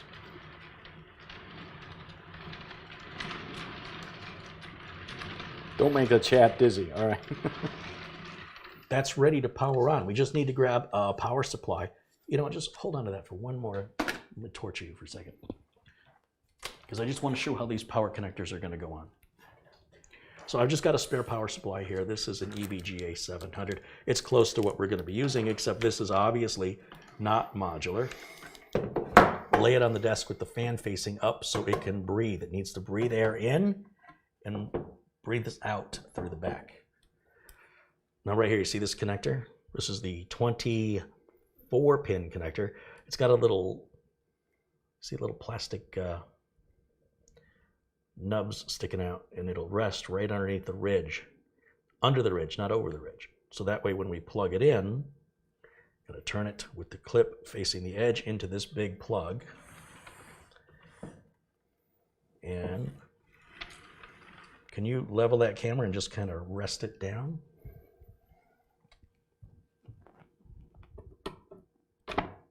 See that? And then I'm going to push down using these two fingers. I'm going to grab it, and I'm going to rock back and forth, teeter-totter, seesaw, while I'm pushing down until I hear that clip. There it goes. Finally, right up here, this one you'll have to get up and kind of film downwards towards, we have the CPU power, which this motherboard only gives us 2 CPU power connectors. So we have to use the 8-pin. The 4-pin is optional. It's required if you're going to overclock and push more power to the CPU. do you say, well, do these connectors go this way or do they go this way? The two clips go together. So it forms one 8-pin connector. All power supplies have this. Sometimes they clip together when they're nice power supplies and thoughtful. Other times you just have to hold them together with your hands, which is what we have to do on this one because it's a cheaper power supply. The power supply we're going to put in is going to have 2 sets of these, and so one will stay split and go into the 4-pin later, but we don't need it at this time, and I don't even think the end user of this computer is ever going to overclock it, but it will. The 750 watt NZXT power supplies that we're going to use in this build will provide both, and as you can see here, most power supplies do not. So if you're in that situation, you just use the 8-pin, and I kind of have to hold it together myself. Come on, Carey, keep it together.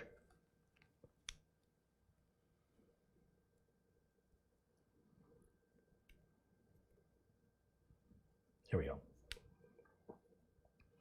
All I'm trying to do is hold this in the form it should take so I can plug it in with one swift move. It is possible that if you're struggling with this, sometimes this is harder, that you plug in one of the connectors first, and I'd go with the one that's going to be the shortest. And then, don't plug it all the way in, just kind of line it up where you need it, then line the other one up. This would be very difficult to do once it's in the case, unless the top comes off of the case.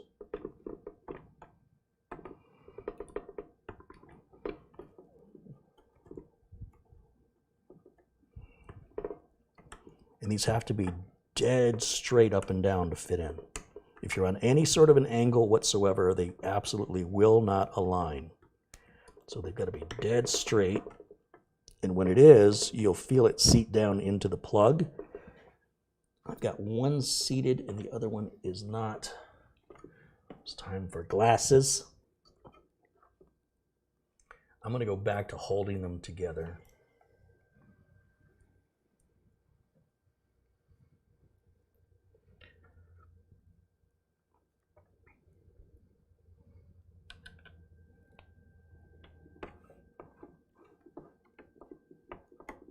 Yeah, it helps when I can see. Now, if you look real close, can you step around here? This is an important little detail when you're building. Do you see something wrong? Let me just borrow this for a second.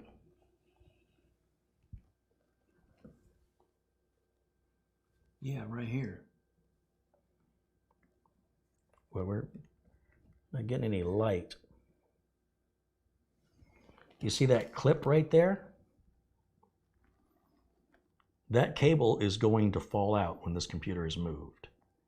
So do me a favor, just push straight down on that side of it. This one. Push down? No, see that one's seated. This one's seated? Yeah, that one's straight. You see how this is straight and this one's angled? Mm-hmm. That's because it's not, the clip is lifting it up. Okay. So when it's on the clip, it'll settle flat. So push it down? Yeah, push it down and you should hear it. Now, these are both straight up and down and underneath the clip.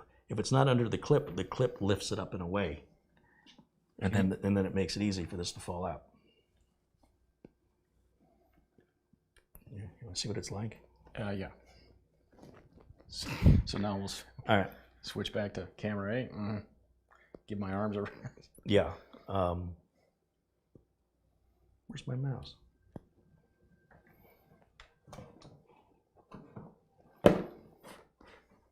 Camera 1, activate. I need a voice control system on this. Okay. We are ready to test this. We've got RAM. What do you mean we? I did all the work. Okay. We got RAM. Once I could get the boxes open. We got RAM. We got storage. We've got a heat sink. A doctor will give you a shot, clear that storage right out of you. And all we need is a power cable. What else? An More than a HDMI. power cable. Yeah. Get rid of this. 3D. My eye. My other eye. And his third eye. Okay. So you got How's my a glass eye? Power cable up front there. How's everybody doing? Is this just not exciting? I don't know, what more do you thrilling. people need? For your Do money. I not entertain you? For your money. Please feel free to ask for a refund at the box office. If you have been disappointed in any way with today's performance, please turn off all cell phones. Click where'd our audience go?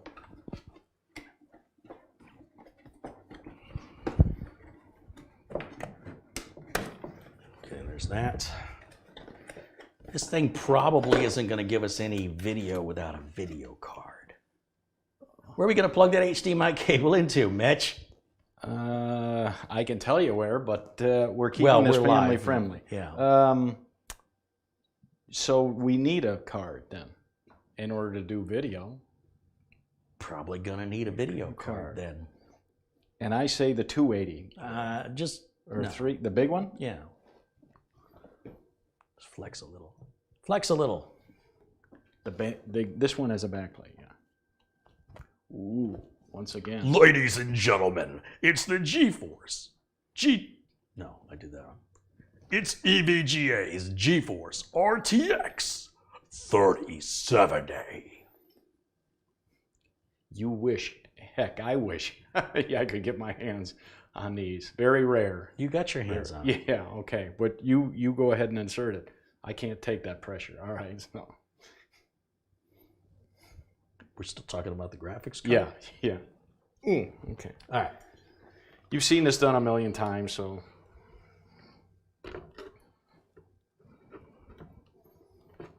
So that's open. We need to hang the motherboard off the edge of the Lazy Susan because the end of the graphics card needs to come down to seat. So we just need those little tabs. Yeah, that's fine. And we'll just kind of rock it a little and it's locked in. Now for the power, this is going to be a little on the weak side, 700 watts for this card. But again, for testing, it's enough for testing. I wouldn't sell it to a customer. Now before you do it, why don't you show them the new Uncle Carey graphics card tool? Well, that's when we take it out. Ah, okay. You're I'm putting getting ahead of ourselves. Okay. Yeah, look at you, all smart and clever. Okay. Let's get it together working before we take it apart. Okay. Sound good? Yeah. Okay, these are all SATA cables, and I'm gonna put that little Velcro tie back on just to keep these from dragging around more than necessary. What's this? Oh, they give us 2 separate rails. Oh, well, we'll use 2 separate rails. Sure, why not? That one. And that one.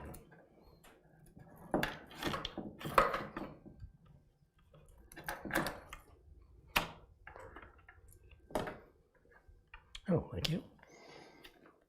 Very kind. So this is 2/8. What does that equal? 14? Oh, 1/4. 2/8 pin. It needs a lot of power.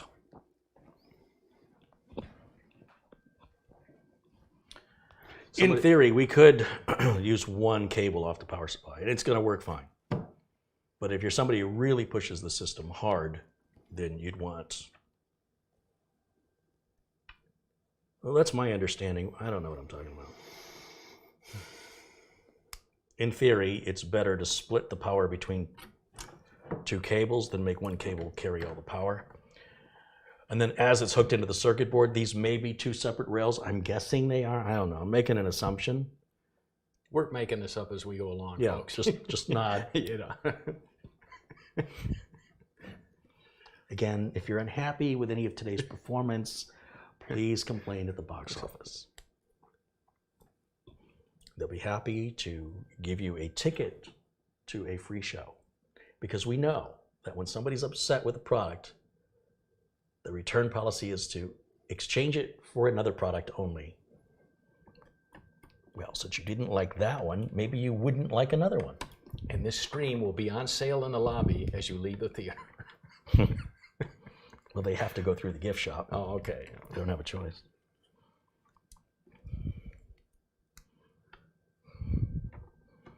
What would we sell at our gift shop? Mitch and Carey and Mitch Bobble drinking steins. Those aren't bobbleheads. That's actually them. Say hello. No autographs, please. Okay, HDMI cable to the streamer. All right, so that means I got to unplug that wireless. I don't have to, but I'm going to. Okay, and then you're going to need your plug in the HDMI plug. You're going to need your power on doodad, right? Oh yeah. Oh yeah. Okay, so HDMI is going to go. This switch is off, right? Yeah, we're off.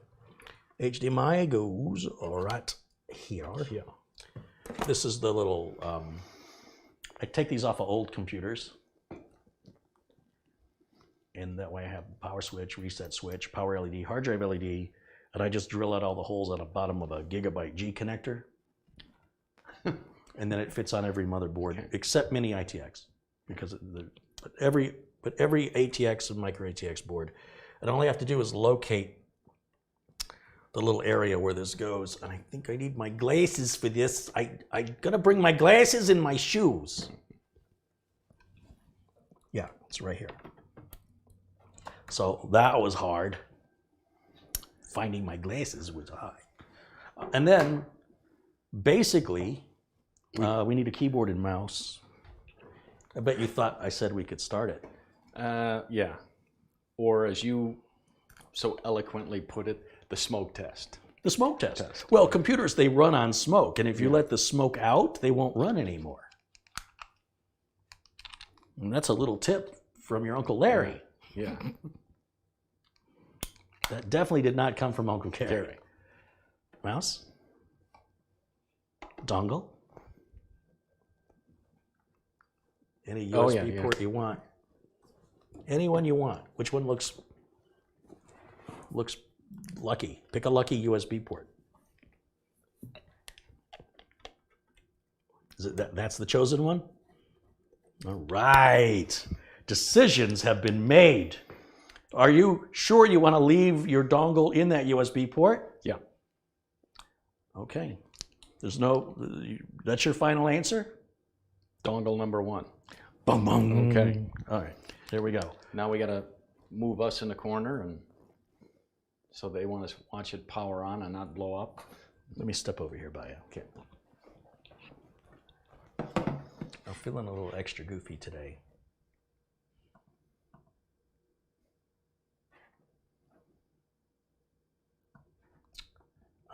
Moving the wrong thing here. What did I just do?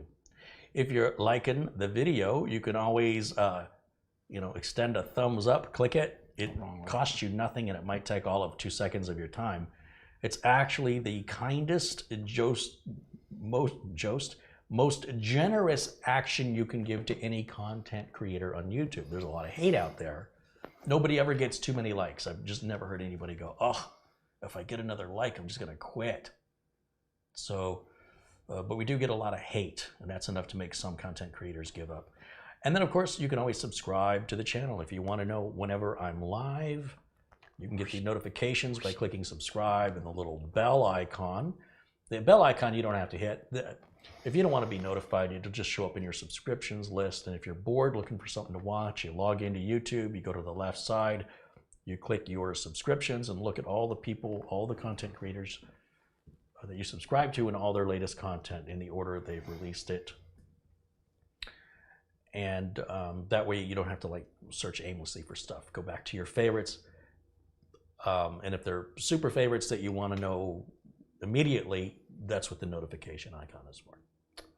Okay. Now, what I need to do is I'm putting us in a corner, right? Put us in there. We'll go like that. This should say no signal. Oh, I haven't turned it on. Oh, it's too small. Control F. There we go. Okay, so the no signal that you see down here, that's telling you no signal is coming out of this graphics card. Well, that's because the graphics card's not on. So that is normal to see that. If you ever see that on a television or a monitor, it's telling you it's saying the monitor works, the TV works. But whatever you want me to display, whatever that thing is, a computer, a cable box, that thing's not working, or you have the wrong input selected. Ricky B says, Mitch, how tall are you? Well, let's say I'm so tall, if I were to fall down, I'd be halfway home. No, actually, I'm 6 foot. And Mitch lives in the closet. Yeah, so. So they're both true. Yeah. Hey, Marty joins us. Is this? What's Marty doing here? Marty says, here's $10. Thank you for the card. Oh, I sent Marty a birthday card. Marty says, here's $10. Mitch, are you building another one for yourself? See, you and Marty might have a competition going. Oh. How many you got? Of course, I didn't build them all. But Rome wasn't built in a day. 1, 2, this is going to be 3, He's counting again. 4 desktops. Yeah. 4 desktops. How many desktops you have, Marty? I think you guys are tied. Tied. Yeah. Who's going to be coming into the lead here? Who's going to order next?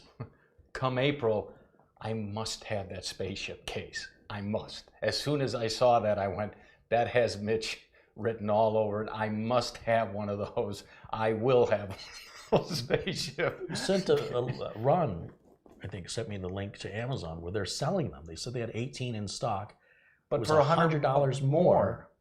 And I don't think they're really in stock. I think it said expected ship date was April 1st. Well, that's what the place in Canada said. Right. But they wouldn't take pre-orders.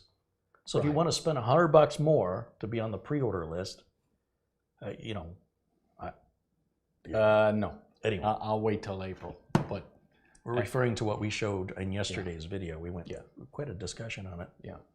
I think there's squirrels. Weren't we testing a motherboard? Yeah, but we need to turn on a power supply. We do. Can I do that? Try your technique. Drum roll. Okay.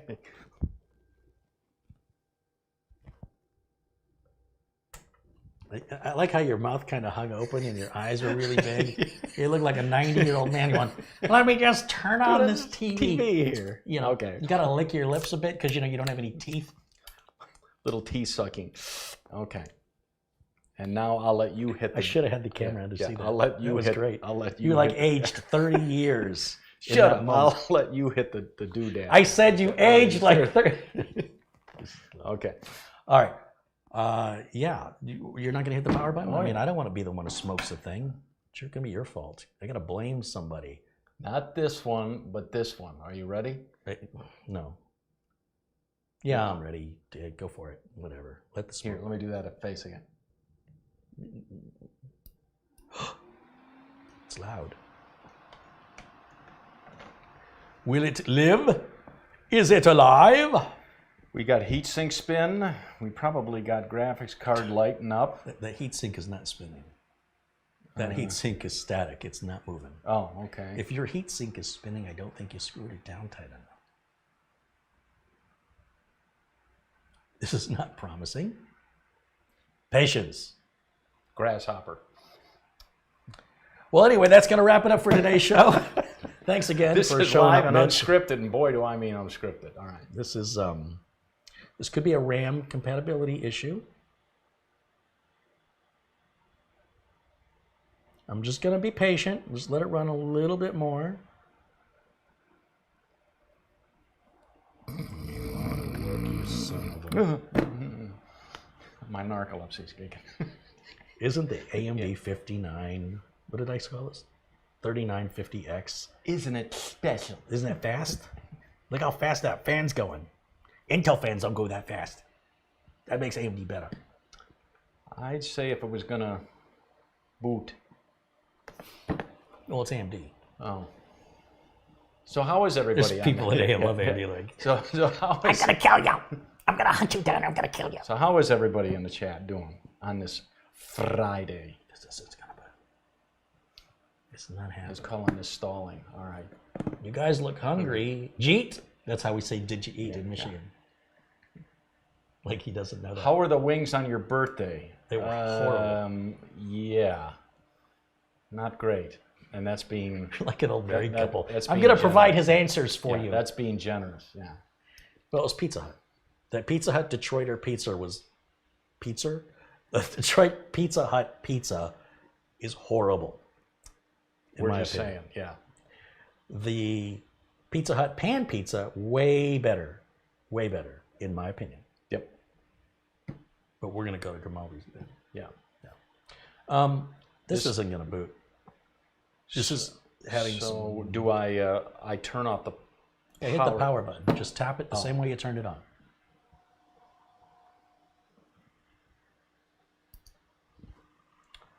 Well, hold it in for up to 10 seconds.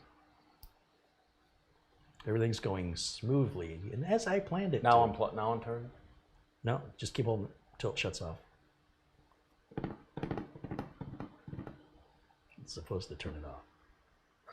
Nothing is going well today. Well, hey, it doesn't just happen to you. There's a switch on the power supply. What do I do with the switch? Well, you can let go of that. It doesn't matter. I just thought it was fun to let you hold it. You look so worried. Now,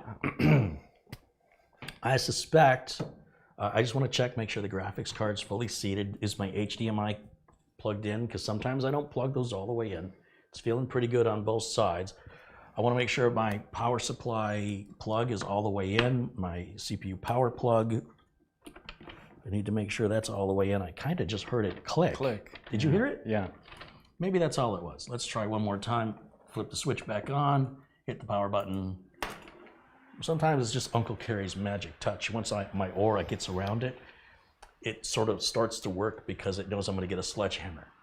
I mean, because I have a magic aura. And then sometimes it's not so magic. But do give it a moment. Don't be too quick on this part. Don't be too impatient. It's got to train the memory. You know how long it took me to train my memory? Week and a half. I forgot. Yeah, this isn't looking promising.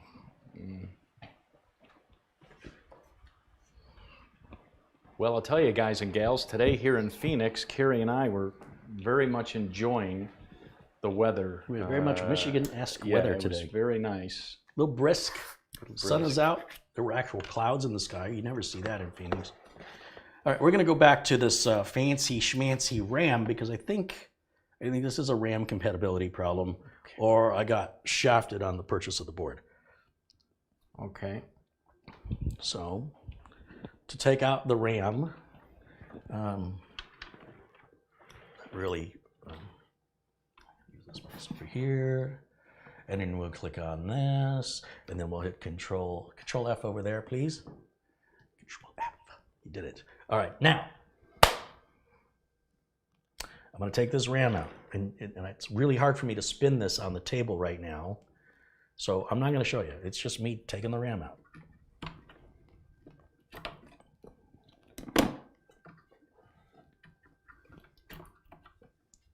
And I'm going to even leave the plastic on this RAM because it's not my intention to leave this RAM in. If there is a RAM sensitivity issue here, it may be resolved with a BIOS update. If not, I may have to buy some different RAM because I don't want to put this expensive RAM in here on a case that has no window.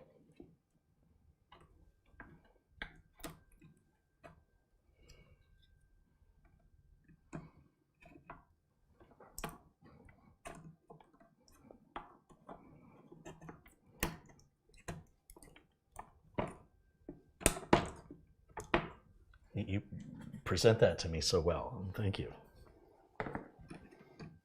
And you think that this might be the thing, then? This might be the issue. Well, I know that Team Force RAM did work in my AMD 3900X streaming computer. However, I didn't use this board.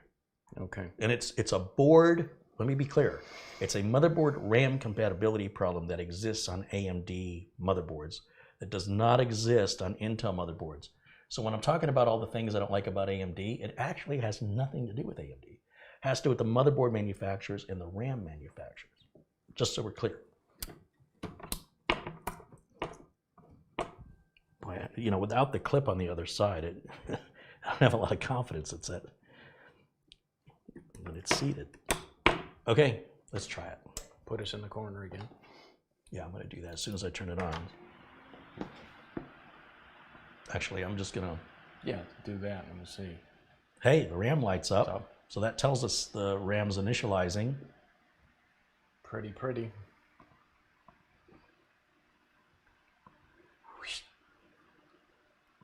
So I just want to see if, again, give it up to about 60 seconds to do something here.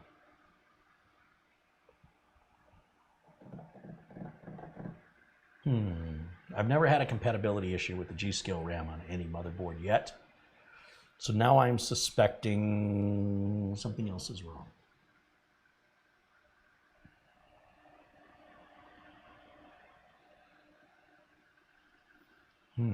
Now we know why the board was returned. Maybe not. Right. Because it should have done something by now. So, I'll throw something out. See Board? if it sticks. No. Could you move the graphics card to another slot? Or you no, think but the I could slot's the try a slot? different graphics card. I don't know that I've ever tried this graphics card before. Maybe it's a bad graphics card, or maybe there's something incompatible between the 30 series that maybe a BIOS update fixes. So we're going to put the old graphics card in it. Okay. So we tried different RAM. We've had the same results. We know the CPU is seated well. Yep. We know our cables are all plugged in. And we've given the card ours fully seated. Oh, my GPU removal tool. I get to practice with my prototype beta 2 edition of Carey Holzman. Hey, control that for me. Carey Holzman's beta GPU removal tool. See, I can slide the tool right up here against the, you see that? See how it? I can. Chad can't, but that's okay. Get the camera. Well, I got to plug everything out. Anyway, doesn't matter because they're not for sale yet. But look at that. Just pushes the button down, and now I can just the button went back up.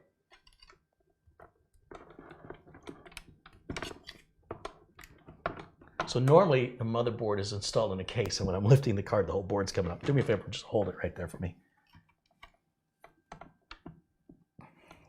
I'm gonna blame something.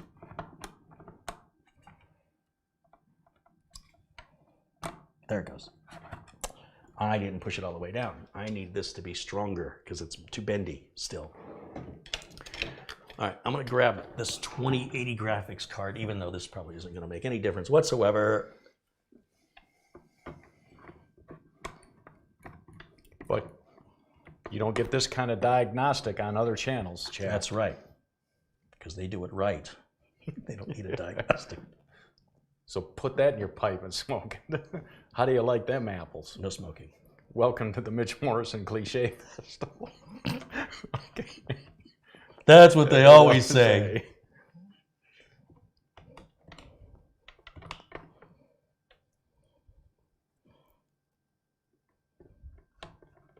My vote's the board, but you never know. I didn't ask you. Okay. If you're not going to be positive, No vote for you. All right. be positive, Mitch. Okay. You know, when you send positivity out to the universe, it craps up. No, that's not it. Be quiet. Get it? There's a plug. All right. And Wait, what? Okay, it's fully seated. Switch is back on. go to camera 2.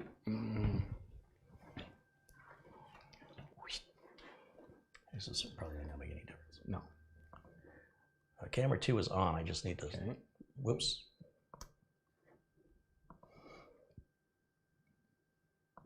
It's very slippery. People don't realize.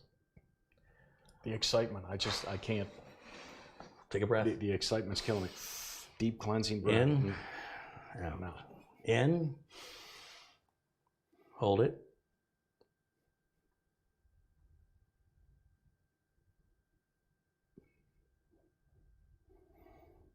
Oh yeah, out. There we go. There, yeah. See, it's better. Yeah. Okay. Paramedics? No, there were just two doctors over Better there. out than in. That's what Shrek says. All right. There's a pair of Okay. medics. Here we go.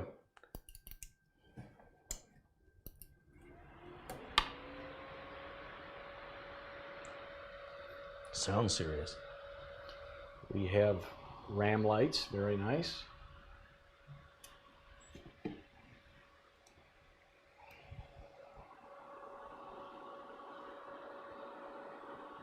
You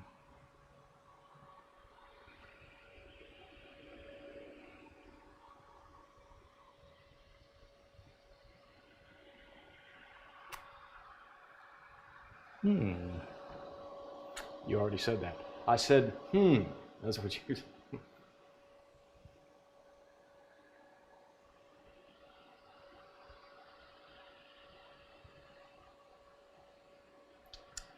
Yeah. Well, it's a new computer shop policy. I don't know, but that'll be $29.50. Oh. Okay. That's what we do at the computer shop. We charge people for not fixing things. Well, we took a look at it. We don't know either.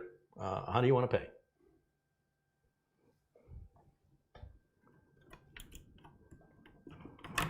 I'm wondering if these just aren't seated very well.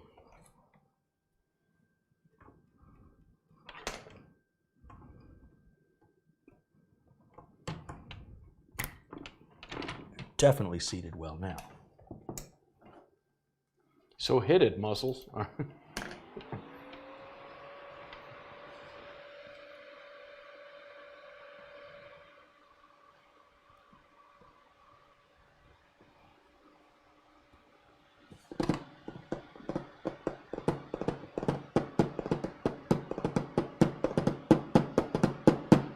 Chad keeps thinking it's the BIOS. Shouldn't be, not on an X570. I think maybe we need that extra 4-pin connector on this to boot. I know you do on Threadripper, but it's the first I would have seen. And the other power supply, the one I intend to use, does have the connector, because we don't have it on this. So it may not be that the power supply is bad, it just may be that it's inadequate. Okay. Maybe. I'm guessing. So the things we do for shortcuts are often things that take us longer, as you're witnessing firsthand. Unfortunately. All right. Well, but that's reality, right? Yeah. That's what we're trying to do, is keep things real. And you're like, oh, I'll test it outside the case, and I'll just use this power supply. And then the power supply you wouldn't normally have used is creating a problem you wouldn't normally have had. So in testing it outside of the case, you created a problem you never would have had if you had to test it outside the case. Okay? Got that? Okay. Don't make me repeat it. So we'll set that aside. Watch this. Do you know what that reference is from? There's going to be some nerdy references throughout the show, ladies and gentlemen, if you're not accustomed to that. It's just movie culture.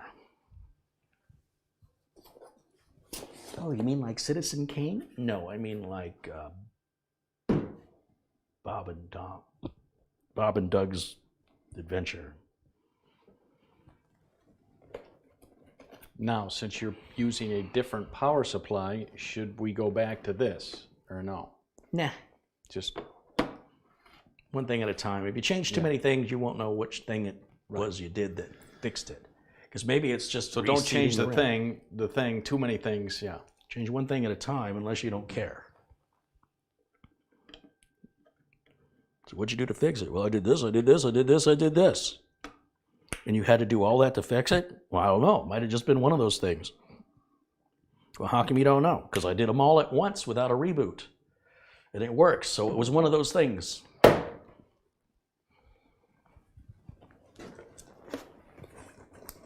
So we've got here an NZXT C750, fully modular.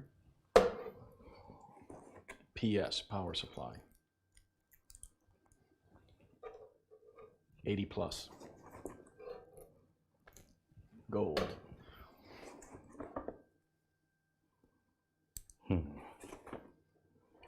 Okay. How is...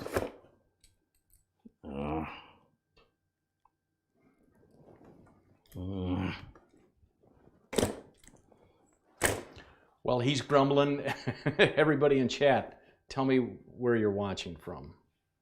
You know where we're coming from. Phoenix, Arizona. I mean Phoenix. I got to open a different power supply box. Alrighty then. Because I think the reason that box was open, I couldn't remember. I think it was because I had to steal the extra CPU power out of it. Because, you know, I never need boards that have the extra CPU power connector. And Murphy struck again. Darn Murphy. Where are they watching us from, Mitch? I don't know, but Katha Anna Hauserman says, I do not think it's the PSU. What does Catherine Anna Hauserman think it is? I'm waiting for her to type.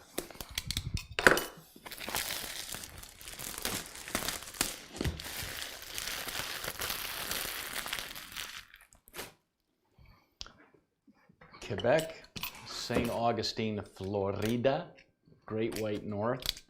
Is that like Michigan, where Carey and I are from, the Great White North? No, that's Alaska. Canada, isn't it? Oh, yeah, that's Canada. Just seeing if you were paying attention. Norway, Dallas, upstate New York, London. Whew.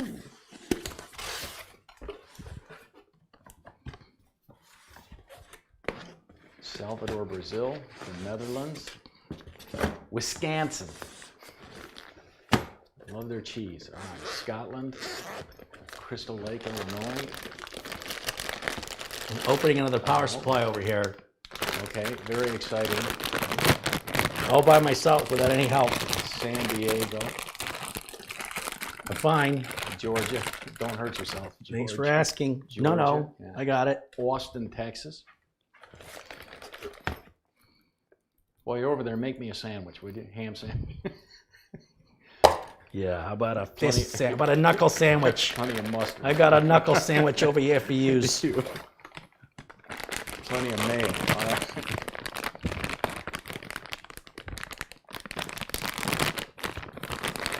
Is it possible that, that was not enough CPU power? That's what I'm going with. That's what I'm going, but the extra CPU power cable was removed from that box because I didn't think I was going to need it. Nova Scotia, Germany, all over the world watching. Except two boneheads on a computer. That's our. I like catchy. it. Yeah. Two coconuts. Wrong cable. Okay. Don't mind me. I just enjoy walking back and forth. All right. Let's see. No. This one. Oh, We got people from all over the world. Thank you for tuning in to the circus. yes. All right. I found it. All right. Oh, was I speaking out loud again? Okay. Talking to Get that himself. under control.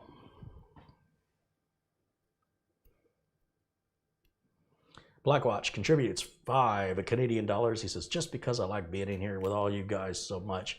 Hello to all. Guys and gals, though. I wonder what our girl ratio is in our chat room. I think we have more female viewers than most tech channels. Okay. Am I right? How many female viewers we got? Is that a sexist question to ask? Does it matter really if they're female or not?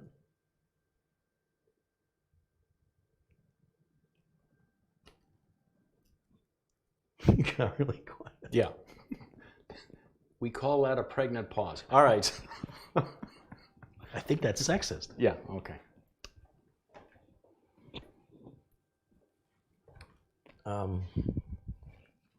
Okay. I'm going to plug the CPU power cable on. We're going to use two of them. Like I said, this power supply has the option to use two. So that's what we're going to do. Yeah.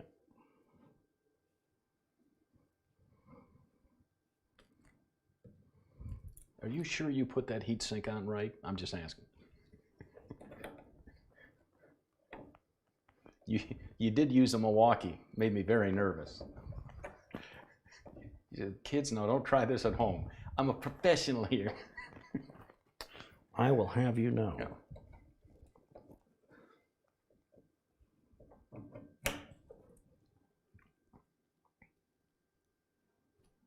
That if I screwed anything up, it wasn't the installation of the heatsink.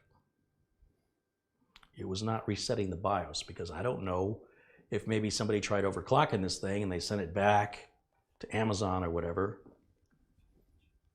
in a non-bootable configuration that would require clearing the BIOS because it's used. I would never clear the BIOS on a new motherboard, but it's definitely a lesson to be learned here. Well, I learned it a long time ago. It's a lesson to be remembered when diagnosing. This is why novice builders, first-time builders should not buy used parts. It's a good challenge if you're a tech, though, or you want to improve your tech skills. You hope you get something that doesn't boot, so you'll learn something from it. Okay, so here's the CPU power, one of the CPU power cables. That's going to go, we'll set this on its side so the fan can breathe. So that one's going to go right here.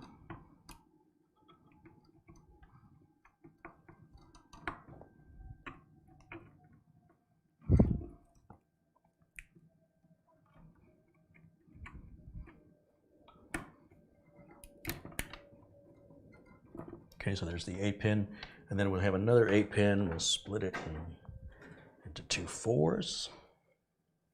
Already split. One goes there. The big 24-pin motherboard power cable. We're gonna snap that bad boy. We already showed you the close-up. Yeah, just picture that in your head again.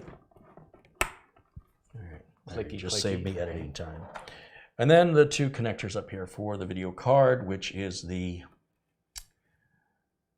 8-pin, which wants to go. Where's it want to go? Wants to go this way. And then we'll separate the 2-pin away because it's a 6-pin next door. We'll just plug that in. We should be ready to go. HDMI is plugged in. We need to add a power cable. Make sure the switch is in the off position before we begin. Very exciting. It's Man. the energy, tension is palpable. It's just. Been wanting to use the word palpable for 7 days. Thanks Okay. for letting me get that out. Okay. Very exciting indeed. You sense deja vu? Put us back in the corner. Okay.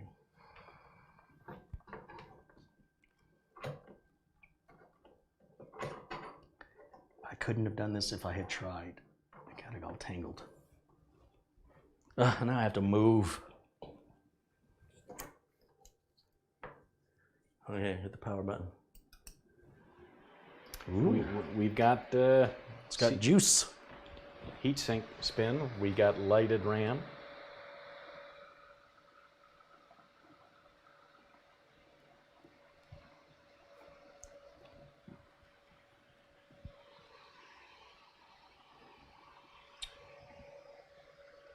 Where's my glasses? Right here. I gotta see how to clear a BIOS on this bad boy. How's our signal strength? It just bounced into the yellow. At least it Did didn't it? go into Right red. there? But yeah, but I mean, Yeah. there's yellow again. Is that Yeah, what are you gonna do? What are you gonna do? It doesn't appear to have made a damn difference.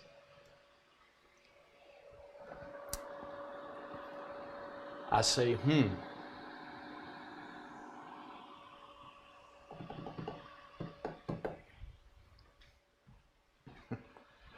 Greg says, put the NVMe in the other slot. We could take the NVMe out, but it's not really getting that far. So we do have a small jumper here.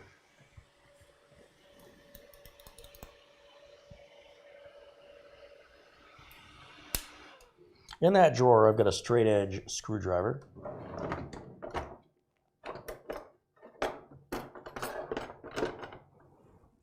That'll do it. And there's a little set of jumpers right here that says J-BAT. I put the screwdriver between the 2 pins and gently twist the screwdriver so I don't bend the pins. I'm connecting or short-circuiting the 2 pins together while the machine is off and the power supply is in the off position. This should reset the BIOS. Now, if I want to be super careful, I'll pop this little CR2032. It's like a quarter-sized or nickel-sized battery. That's pretty standard on all boards.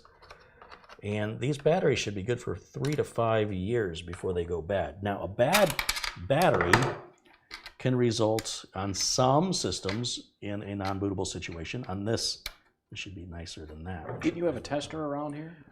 Studio A. Oh. Yeah, I should bring one over here. But this is, I thought I was going to say Duracell. Everybody knows and loves this battery manufacturer because when you want quality,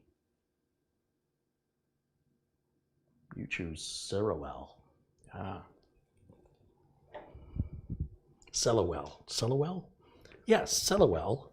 Don't be so Cellawell. Amused chat. I'm very thirsty. All right, that's back in. That should have cleared the BIOS by now. So you say. I'm going to make it up as I go. I'm going to flip this on and while Mitch is away, I'm going to turn it on and hopefully it'll boot without his negativity surrounding this whole situation with his negative aura, the black cloud that surrounds him, just sort of taking everything down around him. I'll bet you Buffalo nickel it won't work. All right. Work, damn you. There's a lot riding on the line here. Running out of stuff to swap.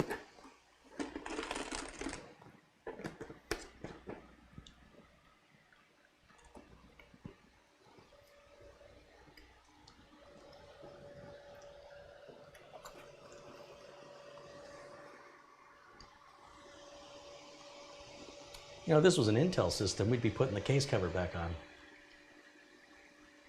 Be Quiet's loving the review of their casing cooler. Boy, they're just saying, boy, Carey really hit it out of the park with this one. It's a live video. What are you going to do? Are you going to put a non-working system and evaluate the case? I don't think so. Just edit that out. Yeah, and I'll be left with 4 minutes of video.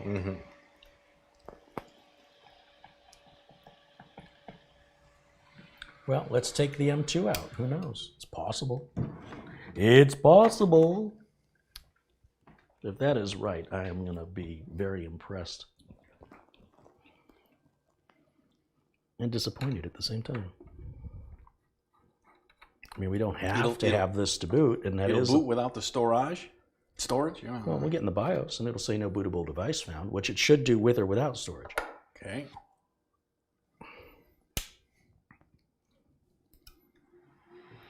Drum roll.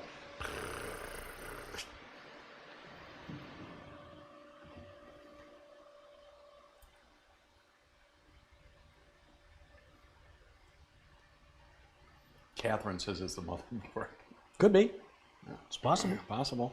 That was not a new board. You saw us unbox it. Carey cut the tape off the tape off the tape.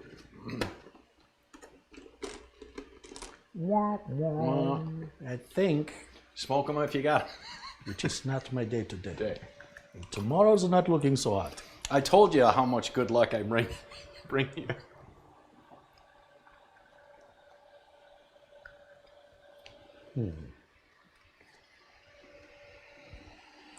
Well, it's not the M.2 drive, it's not the graphics card, it's not the RAM. So that's going to leave us with the CPU or the board, but the board could have a BIOS-related error, not necessarily a hardware-related error. So, it's like it's not finalizing its initialization because once it initializes, you should hear initially the fans get loud and then they should calm down. So, we'll turn it back off. It's clearly not booting.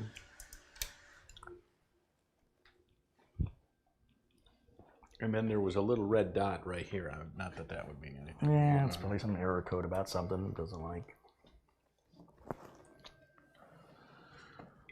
Some people have suggested taking my homemade switch panel thingy off. I guarantee that's not going to make any difference. But if it will please the people, then I shall give it a try. Yeah, it's not going to do anything different. I mean, I built that myself, so I know what I'm doing. So then how do you turn it on? I don't know. Do that? Okay.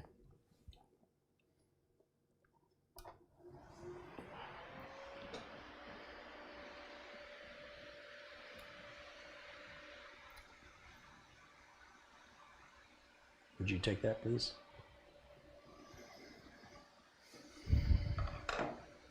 Tapaya Kuosma. No, I can't read it. It just scrolled.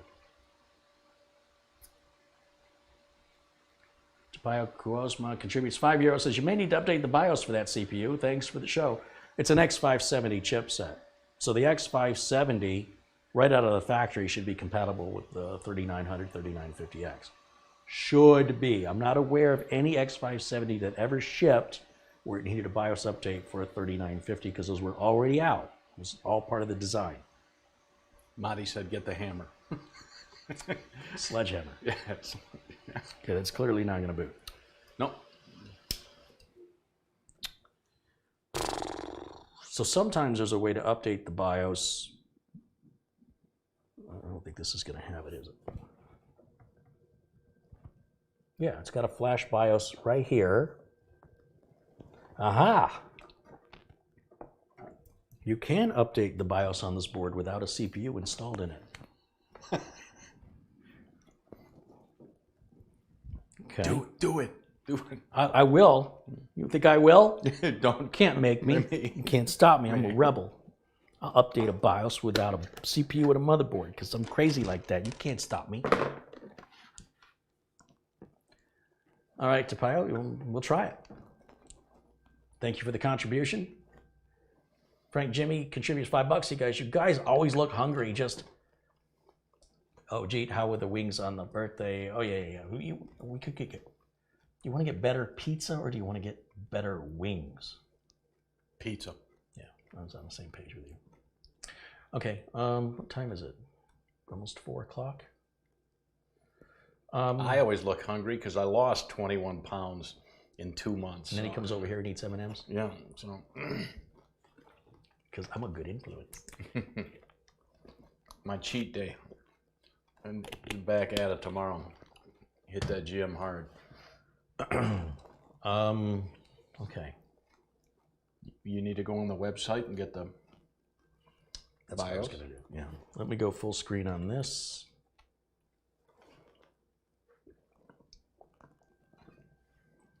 Hey, there we are. Let's open a browser. Let's go to, this is an MSI X570 Gaming Edge Wi-Fi. Aye. Let's show the people. Show the people the screen. What you're doing. They don't need to look at us. Or you. Well, that's just rude. Yeah. All right, so MSI Gaming Edge Wi-Fi. It's pointing to MSI.com. That's the first link I want. Yes, please, thank you. And then we wait for that to load. And we're going to go over here to support. And okay, so BIOS is the first thing that comes up. It's just taking a while to load. Hello.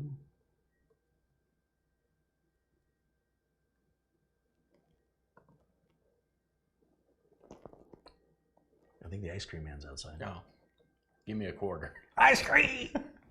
A quarter? I want to push it. What year is this? Fudgicle.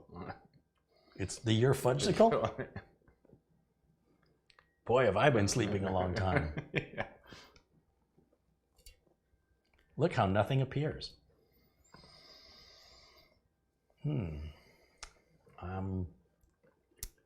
Things I should have done today.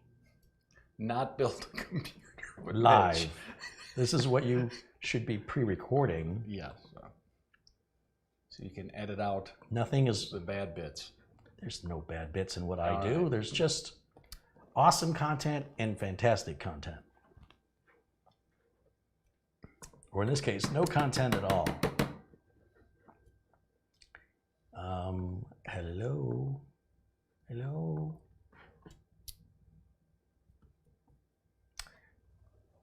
I wonder if this website's powered by this motherboard. That's what I'm guessing, yeah. Support. X570. Maybe you have to hit accept for the cookies. Well, that's a bunch of crap.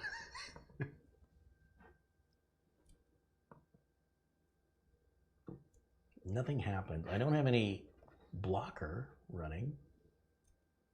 So I don't understand. Let's open it in Edge. Maybe something's going on here. MSI X570 Gaming Edge Wi-Fi. You know how to spell Edge? E-D-G-E. Okay. Oh, I think it's not showing us that screen, is it? I got to change the window capture screen to Edge. Okay. My bad. Okay, now I want to go to support.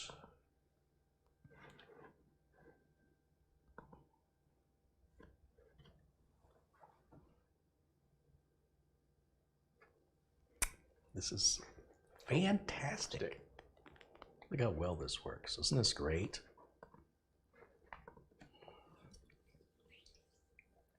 So, it's fun having you here today. Yeah. Anybody in chat send us that BIOS? No, we don't want to take a BIOS from a stranger on the internet. Didn't they teach you that in school? Cool. What school? Don't take BIOSes from strangers. Went to the reform hey, something school. opened. All right. What's this? No compatibility. Compatibility. What's it say? Does it say I need something to make it work or what? Well, this is just forever. What are they typing it? Oh, there's the ice cream truck. See, here it goes. It was the ice cream I truck. think you could catch him if you start running now. I want a dilly bar. Is that what? Is that some sort of frozen pickle? I don't know. This is not working well for me today.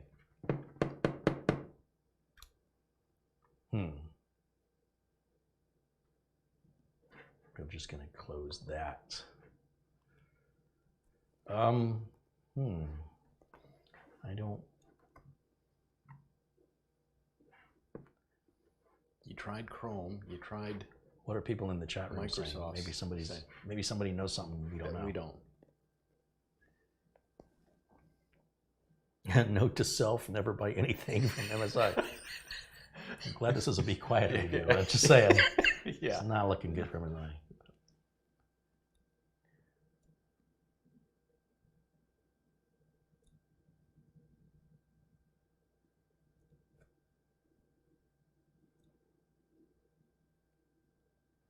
The website isn't working right now, says Zulu. Yeah, is it working for any of you?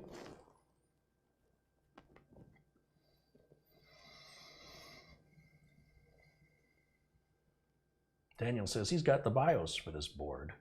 Yeah, well, I would prefer to know what the latest BIOS is, and I can't get that information from MSI. I don't know where else I could trust it, unless MSI has another. Sometimes they have like a .tw or a website with a different top-level domain.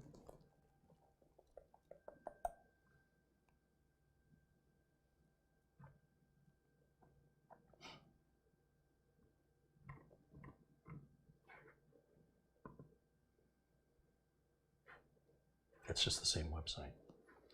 Yeah, this is not going to do it for me. Try support up top. Like you said, no, that is not.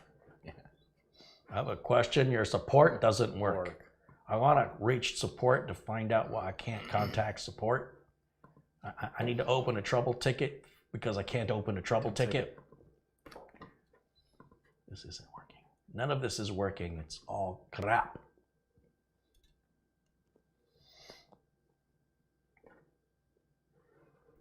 Anybody get it to work on your side? Rick Lake says it's not working for him. Rockin' Rob says he thinks MSI is having server issues. It's not working on his end either.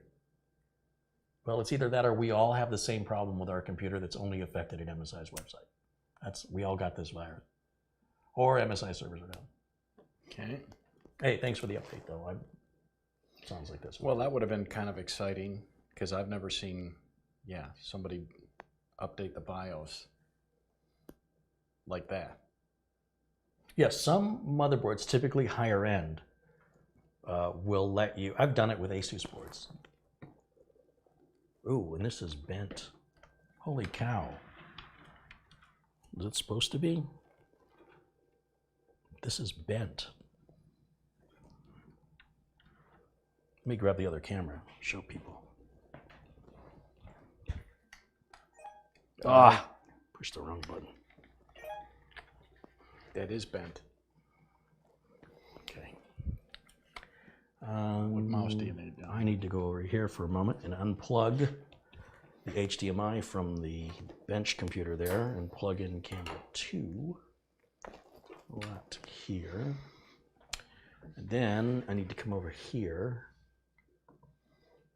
and select camera 2.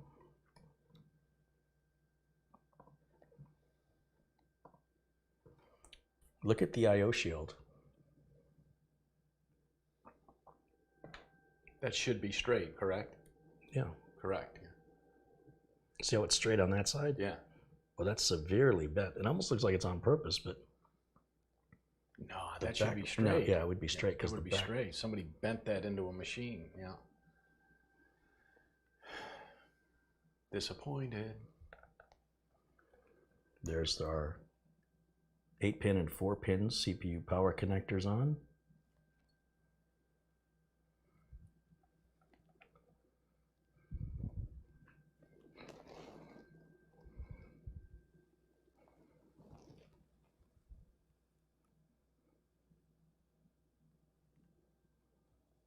I'm just going to go all the way into space. Okay.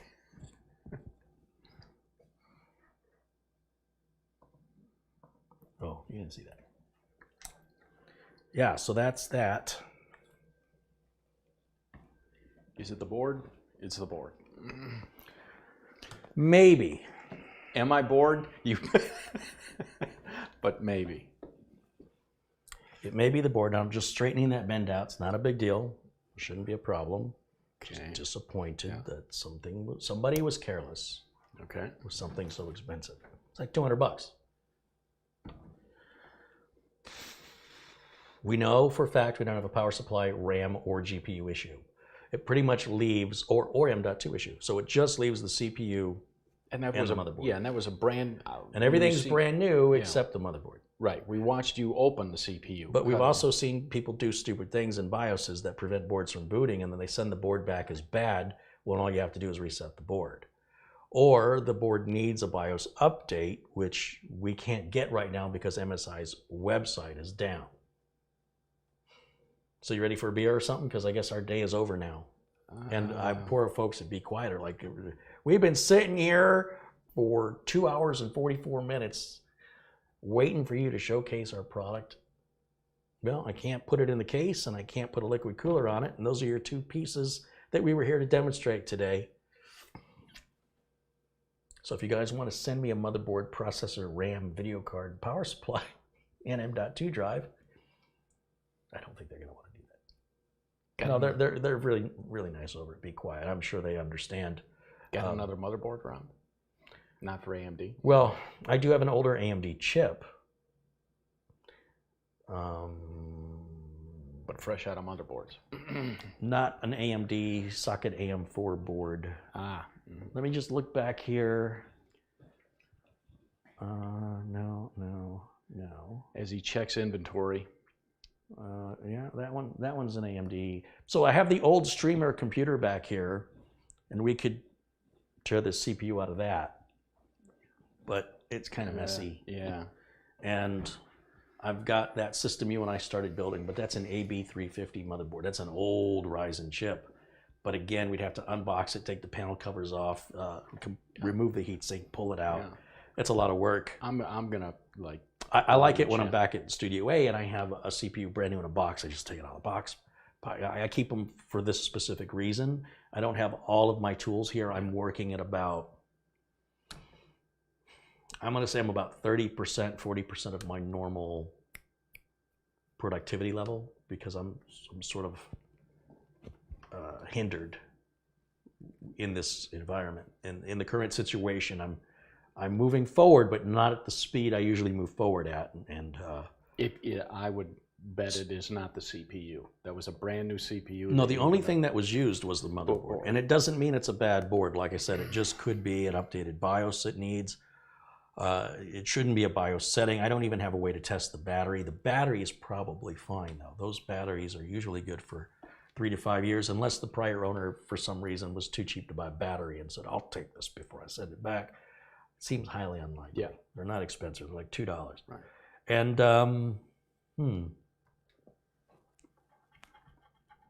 Wasn't this an interesting? I thought it was pretty interesting, yeah, to troubleshoot. let me see these pliers. This is gonna bother me.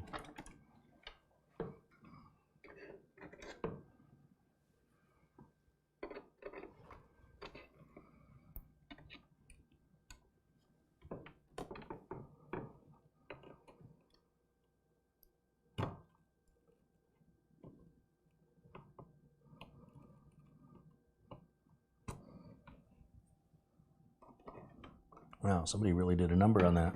Yeah.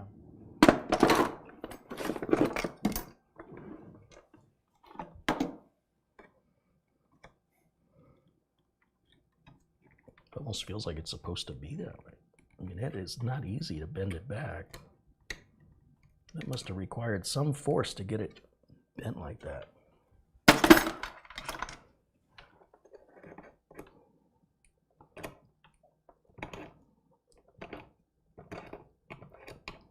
Every I/O shield I've ever seen is square. Yeah. Somebody was careless or didn't pack it properly. Well, you heard it rattle around in the box. Yeah. That was your first clue something was wrong.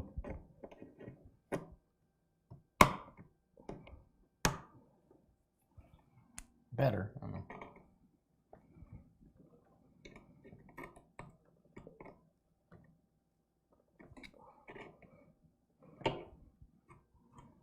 It's a little chewed up there. Looks like there's a couple of screws that hold the I/O shield down. So I could probably take those screws out, take the I/O shield out, and pound it on one side with a hammer. Because this is kind of chewing up the side. You could put up like a cloth around it and carefully keep the cloth away from the electronics to keep from gouging into the I/O shield. Send it back. No, I'm not giving up yet. I think I'm gonna wait for MSI's site to come back up. Okay. And I'll just try doing the BIOS, I guess, off camera. I don't know what else to do. Go back live when the site goes back live, and then when I go live, then their site goes back down.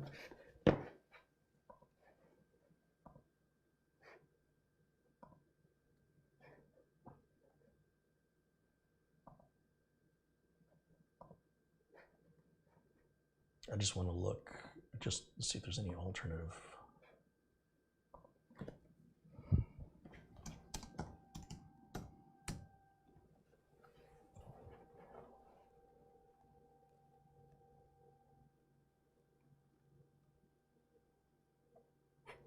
Well, here's a video that shows you how to, who did this video?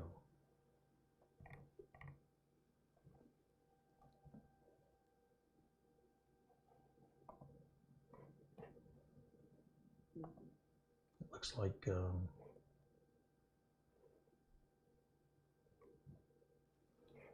it doesn't matter if we don't have the BIOS.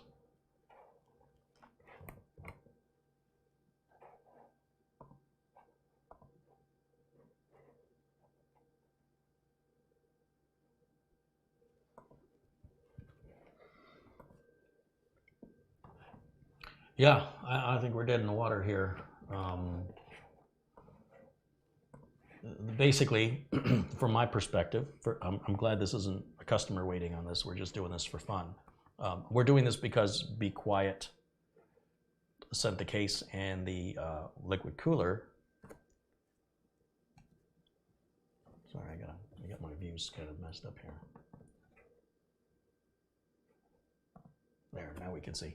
Be Quiet sent the case in the pure liquid cooler that we were to feature in this build, none of this was supposed to be the feature. This was the, hey, we have to have some stuff to cool and stick in a case. Let's get that out of the way. I wasn't expecting this board to be used, number one. Number two, and again, I'll have to go back and look at my Amazon purchase history to see if I knowingly bought a used board. Number two, I need to at least try updating the BIOS myself because it has the technique where you can update the BIOS without even a CPU in it. We have to try. And if it still doesn't work, then I will make RMA arrangements with MSI to send the board back, and then all of this is going to be postponed until I get another board back. Okay. So it just puts me further behind. Remember, I keep telling you guys how I get backed up, and then when I get backed up, it pushes everything else out. And then what ends up happening is I'll start focusing on all those other things, and then this will sit for a month and a half until I get back to it. After, you know, the board comes back, I stick it on a shelf.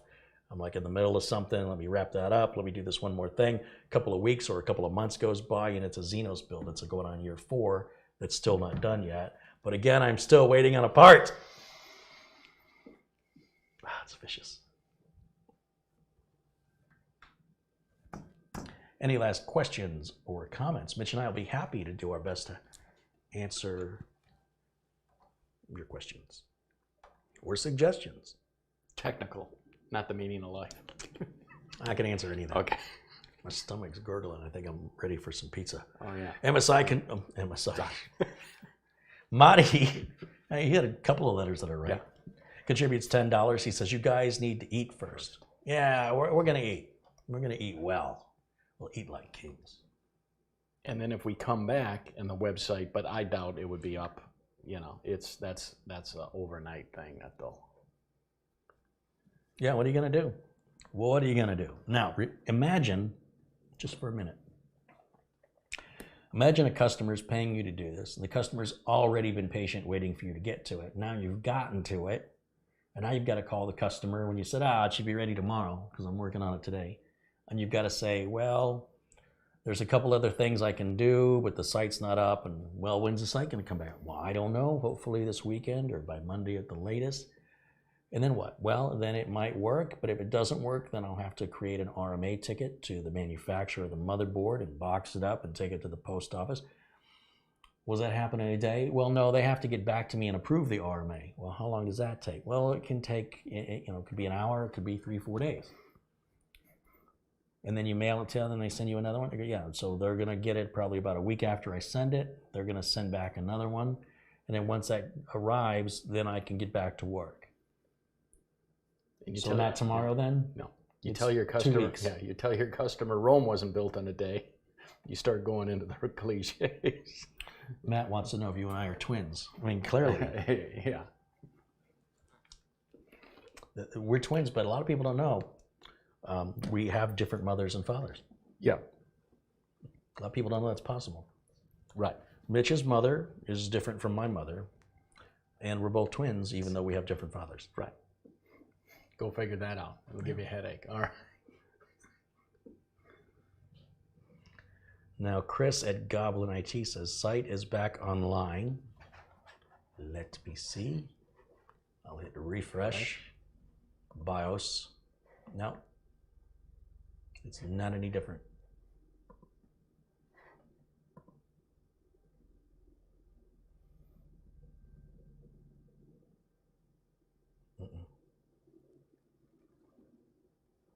Let me close the tab and reopen the tab, and I'll type in MSI X570 Edge. Gaming Edge. And there it is. See? Told you. Okay. We'll go to support. It's right. It's no different.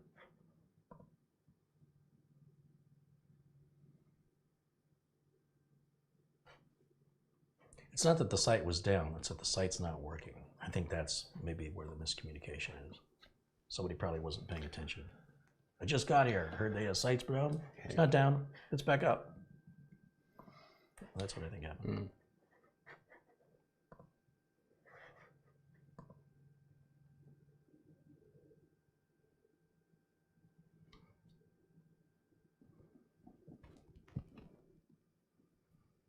Demonstrate updating BIOS without CPU. Wouldn't that be great if I could do that? If I only had a BIOS. Isn't that a song in a play? If I only had a BIOS. Someone says you might have to register on the MSI website to download stuff. I've never, I mean, No. support is free. No, it would come up with a prompt to log in. Ron says he's not able to get on MSI Global's white. It's not working for him either. By the way, so if this was an Intel chip, We'd have been done. I'm not making anything up. I don't care if you don't like that. That's fact. Go back and look through my videos. How often does this has this ever happened? And when it happens, what chip does it occur with? I'm not going to answer that because you know as well as I do. And this is great if you're a hobbyist with nothing better to do and you can wait for 2 weeks for another board. Now, again, this is a used board. And now if I have knowingly and willfully purchased a used board, then that's not on MSI, that's on me because I agreed to that risk when I ordered it. But I can't remember if I ordered this open box or not. Actually, you know what? Usually there's entertain the folks for a minute. I'm going to go in the other room. Yeah, I can't stand the pressure. Usually, it used to say a sticker, it used to come on open box, right? When you order something?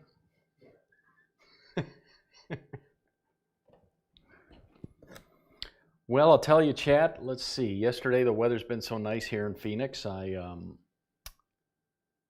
fired up the old motorcycle and I went for a ride, and it wasn't cold, but it was cool. I mean, I had my leather coat on and gloves, obviously, and that's all I was wearing. But I drove from Scottsdale north to a city called Cave Creek, and then I was going to go out to Bartlett Lake again and home. But I don't know, I left about noon and it just was cool. And I'm so used to it being 78, 79. I think yesterday it was, when I left at noon, I think it was 64 or 65, which for some parts of the country, it'd be great. But, you know, when you're going, I don't know, 55, 60, sometimes on the road, Hey, Mitch. Yeah. I ordered this motherboard on June 10th, 2020. I paid $209.99. Okay. With tax, I paid $229.31 in total. The condition is listed as new, and my return window closed on July 24th, 2020. The return window to send it back to Amazon, but it's supposed to be brand new. So you and I both know that was not a new motherboard. Yeah. And it was expensive. So you can send it back to Amazon or no? Well, I'm not convinced the board is bad. Until I get a BIOS update, I'm going to just try and access MSI from here. So I've been trying to ride every day, chat, because I want to get used to the bike, because on Easter Sunday, I guess April 4th, my first kind of big or long ride, I'm going to go here from Scottsdale, Arizona to Las Vegas on the bike and put on the saddlebags. I normally don't ride with the saddlebags on. It makes the look of the bike look a lot different, but the bike did come with saddlebags, so I will put them on and I'll drive, I think it's about a couple hours from here to Wickenburg, and then I'll have lunch, and then I think from Wickenburg on into Las Vegas is about 3.5. So altogether that ride that day would be about 5 hours, luckily not 5.5, luckily not continuous. And I'll stay, I don't know, 3 nights, Sunday through, come back Wednesday, something like that. But I want to test ride, because I think a couple of weeks ago I told chat that I'm seriously considering here this summer in June, driving to LA and then riding the motorcycle up the Pacific Coast Highway to Portland, Seattle, Vancouver, and then I would turn around and come home. And if it takes 2 weeks, I mean, if it takes 3 weeks, I don't care. I'm not one of these guys that's pushing myself riding 8-10 hours a day. I mean, for me, it's, I'll ride and then see, you know, find a town with a hotel and stay overnight and get up and ride a few hundred more miles the next day. So that's what you can do when you no longer work for a living. So we'll see. People think it's crazy, you know, doing a big ride like that. I have considered taking a car instead and making that. I've never been to Portland, Seattle, or Vancouver, so I think it'd be a heck of a ride. But I can't travel international like I want to this summer yet. If it opens up, if international travel opens up, I'll go. Because what was it? I guess it was about 8 days ago I got shot number 1 of 2 shots that I need, and you know exactly what I'm talking about. And so here in, I guess 21, yeah, about 21 more days, got to get my second shot. And yeah, we'll see if other countries, China, I hope, and the Philippines, and Malaysia open up, that's what I'll do. I'll go. So, yeah, planning my summer already. Either a big road trip or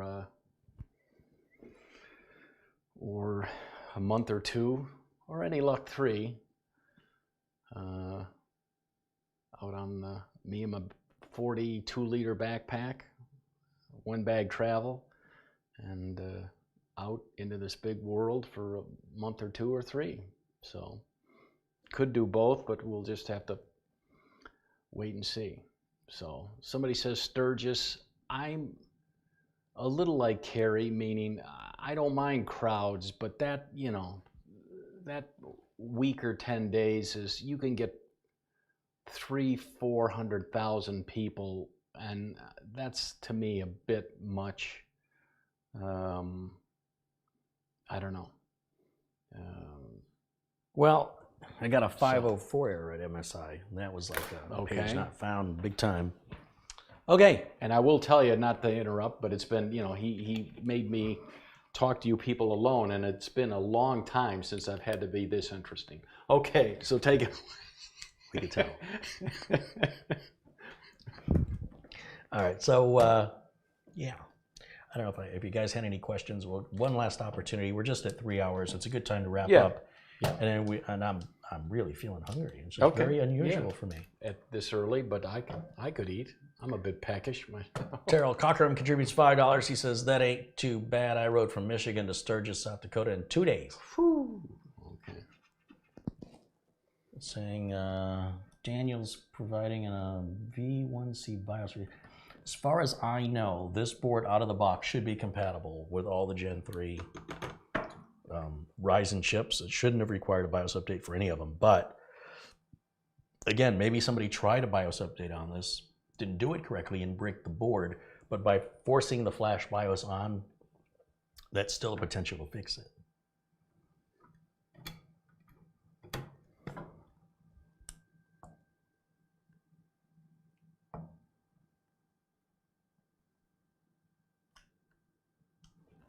After fixing the board, you might want to use the Untitled Chapter slot on the slot 1 and not slot 2. So slot 2 is PCIe by 4, and slot 1 is PCIe 4 by 4. Didn't we just go over that in the menu? In the I mean, you were reading documentation. You were reading right in the book. But we do thank you for tuning in. Very interesting. Things don't go slick and glossy like on other channels, and smooth and. Does it have a dual BIOS? I think that's a gigabyte only thing. I don't think anybody else does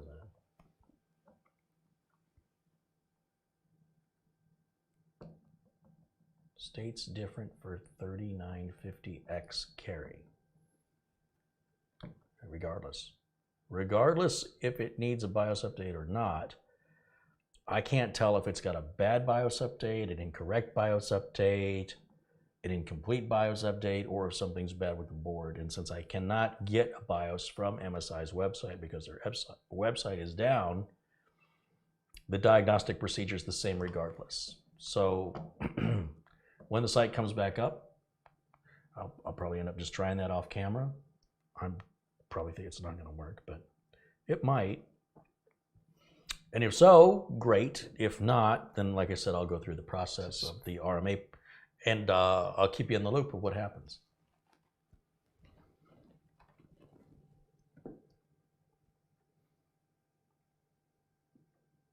Is there an override button? Well, I can assure you if there was, I'd have pressed it by now.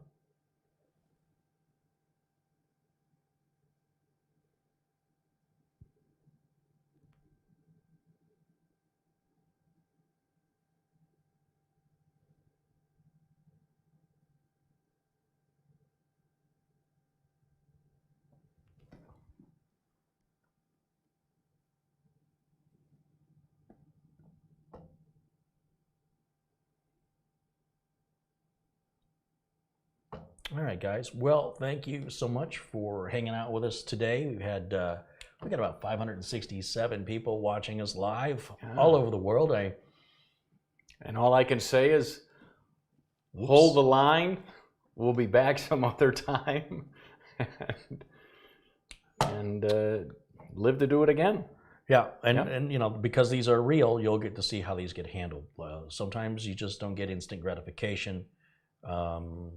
But it is expensive, and we want to make sure we do it right as quickly as possible, but we're not going to put quick above the importance of doing it right. Yeah. So we'll wait for MSI's website to come back online.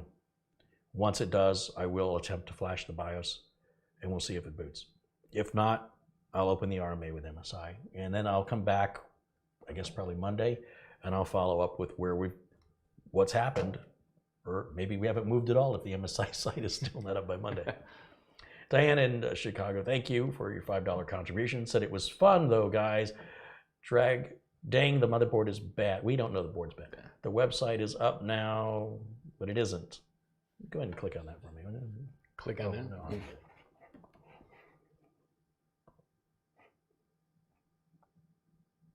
No, I don't know what she's looking at. It's not working. But thank you for the contribution. Appreciate that. And yeah, so the site works. It's just that the site is, let me read it. The site does not work, but it's up. The site is up, but it doesn't work.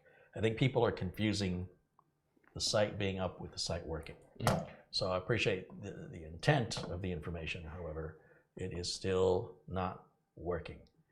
AJ says, enjoy your pizza. Yeah, I will. Oh, well, thank you. Thanks to everybody who's contributed. Diane, Terrell, Madi Yoel, Tapayo, and Tapayo a few more times. Hey, thank you for your support. Blackwatch in Canada, Frank, Jimmy, a couple more from Madi and Frankie B with that $50 contribution. Elijah Dickens, as well as Rick Rubiset and Justin Havu, Rick Lakes, Thomas Backenstow, Nick Poverman, Peter Laycock, Elijah Dickens again, and Jesse Kirk kicked us off with the first contribution about 3 hours ago when we started. Well, here we go. Everybody have a great weekend. I knew we were going to do something different. Yeah, I know. I know I will. And again, thanks for tuning in.